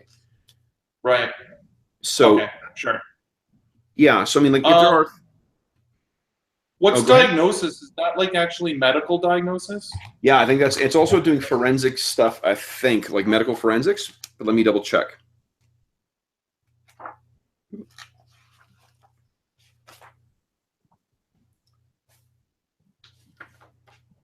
Because I think like a slight bent on the ability to do some doctoring or medic type stuff might be something that they would have trained me in if I was a bodyguard to, like, let's say this oligarch type character.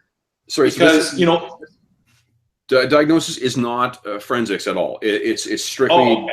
Yeah. It's medical. It's medical stuff. Yeah. If your guy doesn't have a medical background. I'm gonna put one in that because I think that like some training in that, like let's say the person I'm watching over gets shot, like they want me to be able to, help this person or whatever. Totally. Okay. Let's do 1 point in diagnosis. Okay. History, I'm not sure. Human terrain includes areas, structures, organizations, cultures, peoples, and events of a region. So it's kind of like a mixture of sociology and history. And geography, to be honest. Yeah, they might have trained me in the human terrain of the region. Well, you also could just reflect that you traveled a bunch as well. If you're a well-traveled person, you would just be exposed to a lot of those things. Right, that's true. I think that, yeah, that's good. So 1 in human terrain. I'm going to say 1 in law. Okay. Because of the work that I was doing with that group. And because you're playing to your DM. Right. And then for a rating of I'm not gonna I don't know about occult studies. I mean that's a question for you. Yeah, I don't think so. Not to start with. The world at the start of the campaign is going to be a normal world. Okay, yeah, that was my question. Like, is there any occultism around? So no. So that was 4 new skills there. So I have 11 points left. Let's go to interpersonal. Okay. So there's bullshit detector, bureaucracy. Bullshit detector is really helpful because it's your way of basically detecting lies. Yeah, let's do that one. Okay. At a 1. Okay. Bureaucracy, that's like navigating a bureaucratic organization, whether it's a government office or a large corporation. Yeah, I think for sure I would have some training in that. Okay. So you got 9 That's left. something that I would. So 1 again. Cops. I don't know if I really dealt with the cops much. No, I'm gonna say not cop talk. Yeah, it's sort of how to deal with apply the cops for information or things like that. But then let's say yes to high society. Okay. 1 point high society. High society 1. That would again be training from my role. Yep. Interrogation or intimidation. I don't know if I would have really done any interrogations or intimidations. Hmm. I'm going to say no for now. Okay. So then reassurance. You get to So what's reassurance? Reassurance is you get people to do what you want by putting them at ease. Yeah, I'm going to say yes to that one. Okay. These are 7 points. And streetwise? You know how to behave amongst crooks, gangsters, druggies, hookers, grifters, and other habitués of the criminal underworld. Yeah, absolutely. That was a part of what I was doing there. Okay. So that was 1, 2. So you're down to 6 points. 3, 4, 5 more. So I have 6 left. Yeah. And technical skills. Astronomy, no. Chemistry, I guess that would maybe be a question of if we were doing any kind of drug stuff. But would your character I don't think so. Be involved? Like, would your guy be the go-to chemist for that, or would that just be someone? No, I don't think so at all. Okay. But data recovery, I'm going to say yes. Okay. All right. 5 left. Electronic surveillance. Sure. I think your second mission was so your third mission was information gathering, so electronic surveillance might be quite helpful there. Yeah, I think so. Okay, so you got 4 left. And then I think notice. Oh, I have notice. Yeah, you got 1 point notice right now. What about forensic survival? What about forensic pathology or forgery? Well, forgery would be interesting. Mm-hmm. Yeah, let's do forgery. Okay. You see 3 left.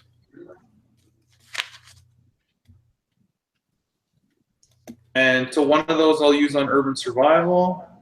Okay. 2 left. So that's 1, 2, 3, 4. So I have 2 points left. So traffic analysis, just so you know, doesn't mean just tracking like movement of cars. It's how to boil down a mass of data, probably raw signal intel, a tranche of phone records, or possibly a whole lot of surveillance tapes, and extract its meaning and patterns. Oh, that's awesome. Yeah, that actually makes sense for what I was doing too, I think. Yeah. Yeah, let's do traffic analysis. Okay, so you still have 1 point to assign somewhere. Let's see if anything feels like it should be higher.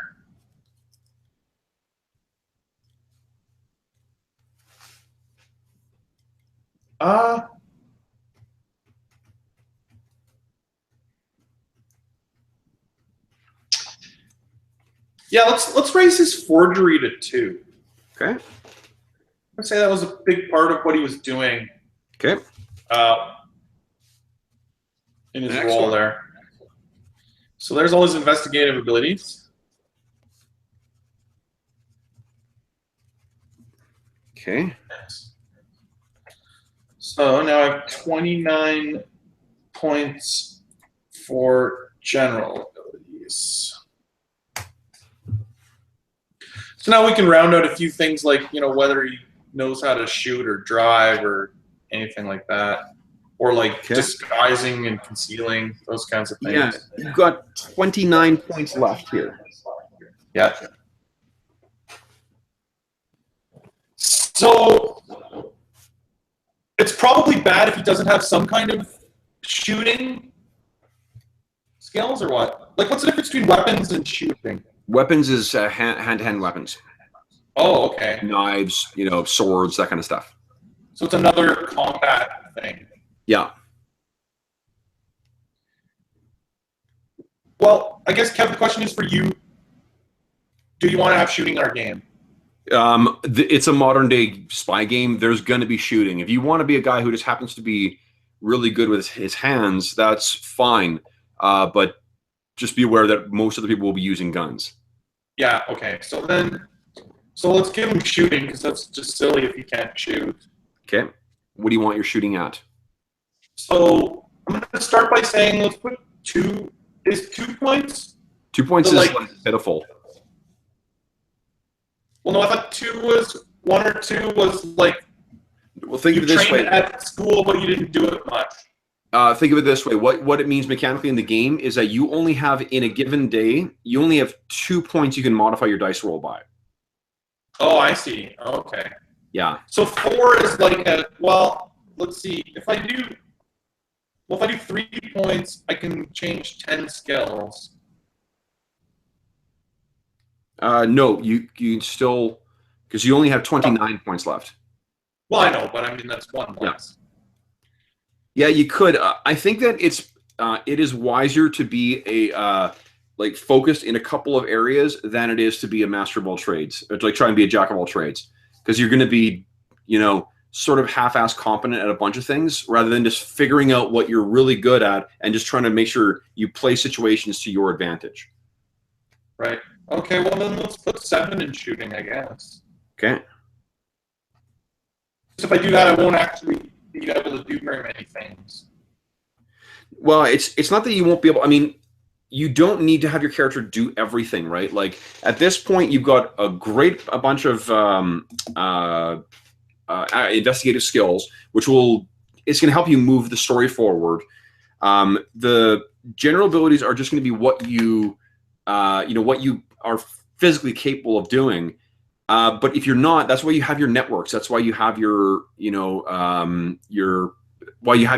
your networks to get contacts, is because those are the people who are going to help you out with that stuff. You don't need to be trained necessarily in mechanics unless your character is really mechanically inclined, because why would you be? Right. So what's conceal, conceal or disguise? So disguise is disguising yourself. Yep. Conceal is actually would be like the smuggling thing that you were talking about.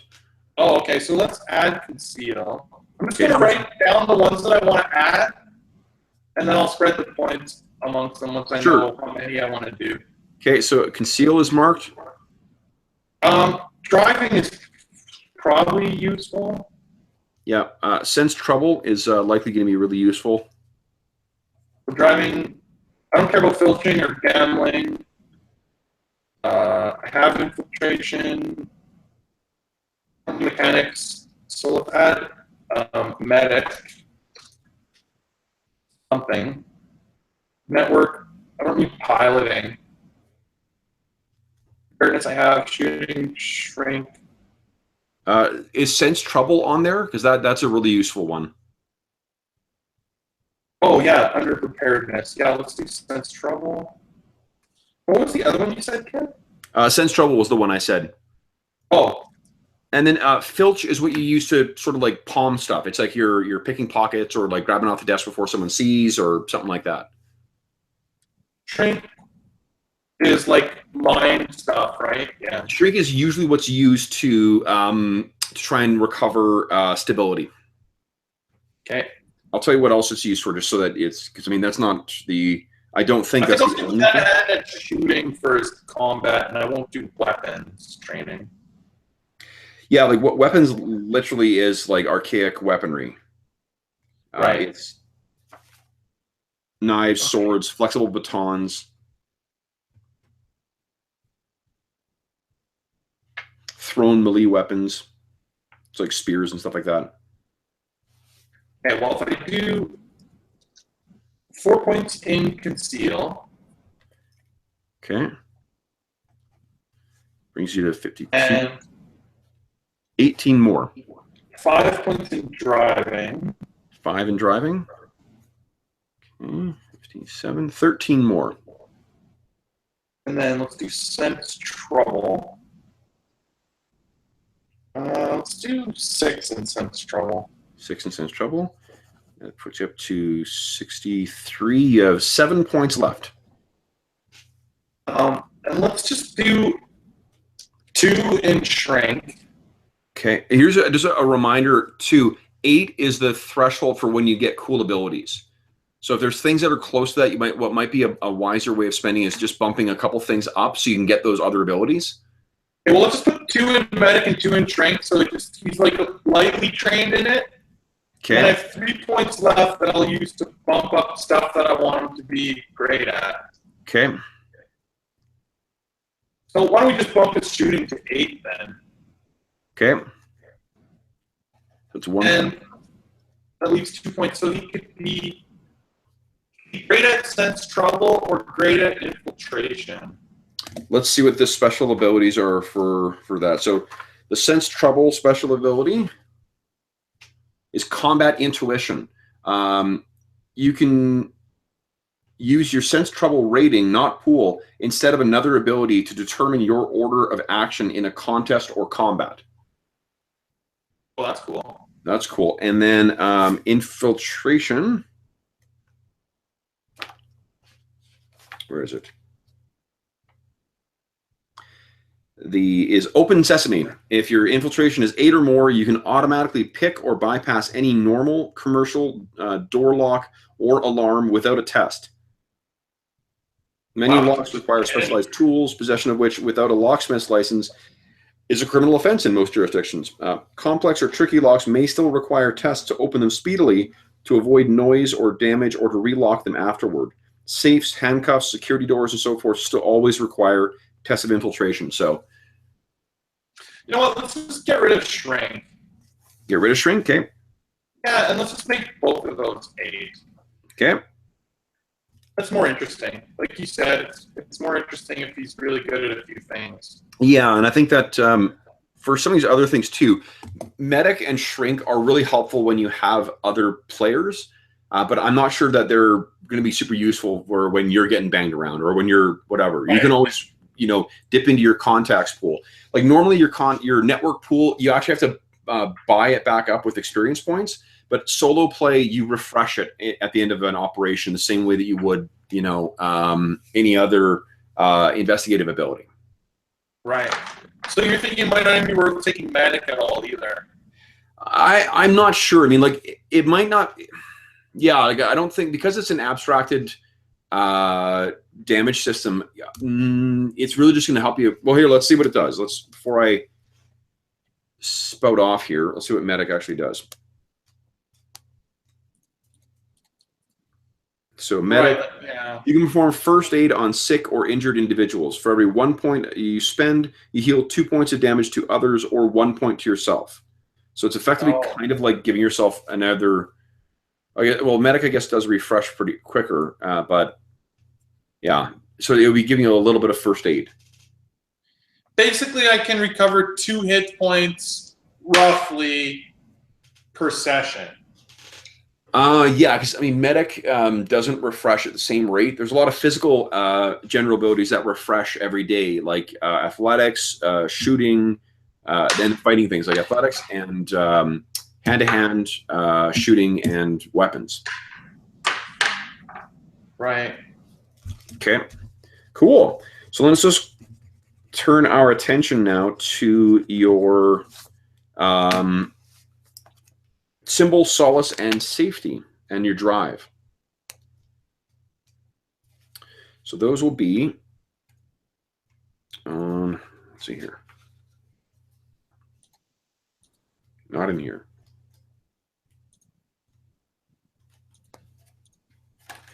There we go. So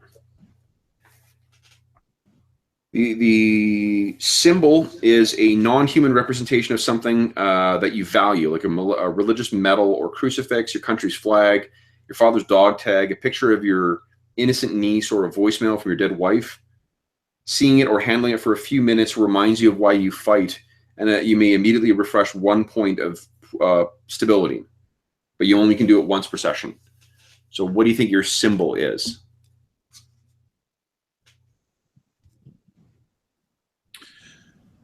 How do you feel about it being like my original Canadian passport? Yeah, love it. Like maybe that's why he was in Europe to begin with. Is like he just wanted to travel the world and see the world, and you know it's got like tons of stamps from all the countries he went to, and it's just sort of like the last memento of himself before he was brainwashed. I love that. Yeah, that's great. And maybe that's Okay. like you can sort of picture the flashback scene where it's the last thing he recovered from the oligarch safe before the Russian, military burst in and arrested the guy. Okay, so your solace is the person you seek out for human contact to make the pain and stress recede for the time being. Your current girlfriend, a friendly bartender, your old handler, a name and identifying phrase are sufficient. These, if you can spend 6 hours of talk, quiet companionship, sex and sleep, athletic training, or other normal human interaction with your solace during an operation, you may immediately refresh 2 pool points.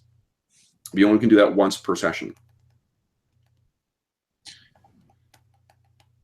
If you spend at least a day of such interaction with your solace, you refresh your whole stability pool. Just trying to think of like who this could be. Yeah. What if it was someone from this oligarch's organization? Yeah, the character that you were saying that you sort of Like maybe like even his personal butler or like personal chef or something like that. Sure. What about his daughter? Oh, okay, that's cool. Because maybe there's no because the money would have been seized by the government. She's probably not well off, so she's making do for herself. But maybe she was the one who you connected with. Yeah, I like that. The oligarch's daughter. Okay. And I'm gonna say that it's not a sexual relationship. Like she is like an age that she could be my daughter, and it's more like I'm her uncle. Yeah, love it. Okay. So the final one is safety. The safety is the person or place you would flee to without thinking.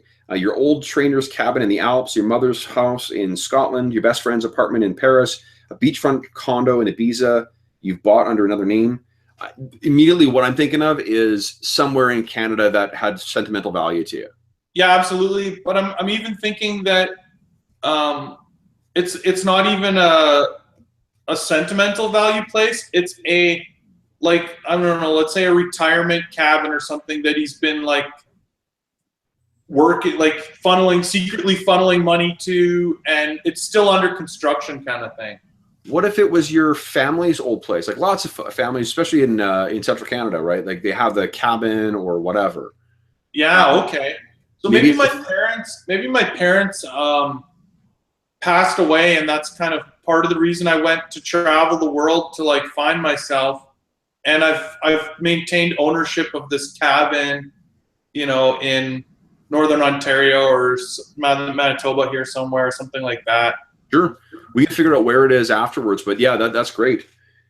Let's say I'd even say like maybe it's run down though, and I've been fixing it up or spending money, like secretly trying to make it a place that I'm always planned to retire to. Okay. So the last thing we need to pick here is your drive. And this is like the motivating factor that propels you forward. The mechanical benefit for it is if you dive in and live your drive, particularly at the risk to yourself, I may allow you to refresh 1 or 2 points from any general ability, reflecting the inner certainty that comes from following deep-seated psychological motivations. You can get this once per session per player. So examples of this are on page 37 of the rule book. Things like altruism, atonement. Well, I think this one's kind of obvious in my opinion. I think I'm going to go with programming. Programming, yeah. Like Well, programming is that you're still under that programming. Are you? Well, no, like that it still underlies my psyche. Okay. Well, the way that they've got it described here is that you are under some outside compulsion to hunt down and kill vampires. Whereas I think what you might be is restoration, maybe like you want to come back in from the cold. You want to rejoin your old agency on good terms, or maybe it's not quite that. Nowhere else to go. After you got out of the service, you were a directionless vagabond. Despite the many useful talents you picked up in your old life, you were unable to go make a go of it alone. Without family, friends, or opportunity, you bounced from one low-end, no future job to the next.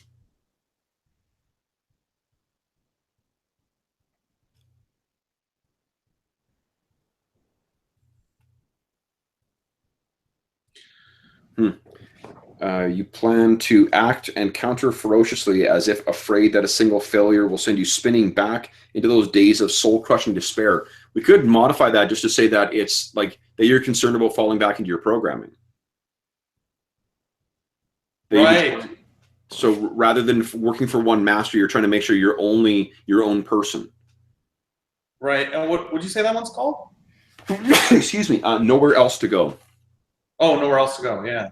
Yeah, I'm mixing a little bit though. That one is sort of like that you went into a downward spiral and spent like, either because of addiction or whatever, or depression, you spent a bunch of time kind of lost. But maybe we just, instead of saying that you were in that it was the time you spent programmed, and that you're concerned about falling back into that again. Absolutely. Okay. Cool. Well, and like I remember, like, so I don't know if you remember, I was saying like I kind of wanted to play like a bit of a paranoid character. Yeah.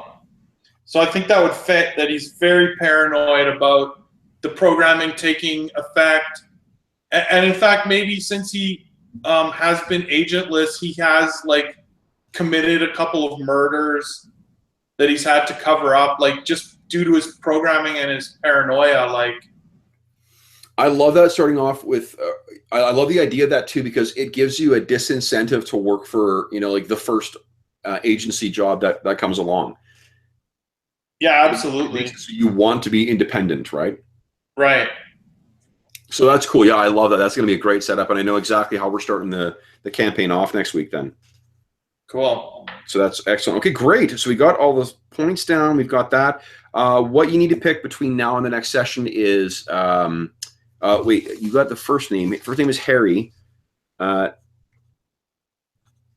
And so you got to pick a surname for him and cast him. Find an actor that fits sort of the look that you would want for it. And then we will we'll use that as his reference photo. Because what I'm going to do is I'm planning for this one to this is going to be like a much easier campaign to find reference photos for than some of the other campaigns we play. So I'm gonna cast our campaign. Yeah. Cool. Excellent. Okay, so then we are good to go then. Between now and next session, I will complete my review of the rules so that I'm up to speed as to how things play. I think what we'll do is this will take me literally 5 minutes to plunk these numbers into Roll20. Because maybe that's the best way to track the use of the pools. Now, Roll20 does have a Night's Black Agents sheet, but I remember it displaying kind of not well, a little funny, where it was difficult to see what the numbers were sometimes. Let me just make sure I've still got that game. That's Blades in the Dark. Yeah, here we go. And you're a member of it still, I think. Yep. Yeah, it should be. Yeah, so let me see here. Yep. Yeah, so all the characters are still there. Let's see what the character sheets, have they changed them at all? They have not. Oh, but they're a little easier to read. So yeah, so I'll load that in there, and then what we'll say is we'll do them as fractions. The left column will be the pool you spend. The right column will be your total value. And I'll load up your special rules and stuff like that in there as well, or no, special rules, the special abilities that you get from your shooting, from your sense trouble, your infiltration, and your hand-to-hand. Yeah, and then we'll be good to start playing. Cool. Awesome. Well, I'm looking forward to it. Cool. All right. So, any other questions about the character, Jeff, before we call it a session? No, I don't think so. No, I got a good. Do you have any ideas to start with of who who you might be thinking of in terms of casting?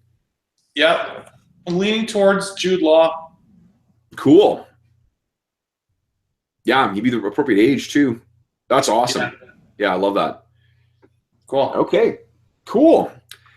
So for those listening at home, thank you so much for joining us for this character creation session for Night's Black Agents. Hope you enjoyed the seeing the process we went through and Jeff's neat process for randomly generating the backstory.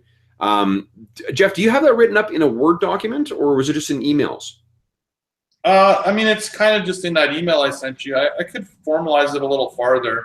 Actually, if you want, what I'll do, Jeff, is if you're able to put it into just a like a Word document, I'll post it on my blog and I'll include a link in the section here. Yeah. Okay. Cool. I'll do that. I'll formalize it more. Sweet. So I'll put that together and that will be available at some point, and I'll include a link to that in the description of the video. But until next, let's see here. So next session will be Night's Black Agents next Wednesday. And then we return for D&D the week afterwards, or the Friday afterwards. So that's an exciting week next week. So awesome. For those listening at home, thanks so much for joining us. As always, if you have any questions, comments, or concerns regarding what we went through tonight, please don't hesitate to drop me a line in the section below or the comment section below, and I will endeavor to respond in a timely fashion. Otherwise, we will see you again soon.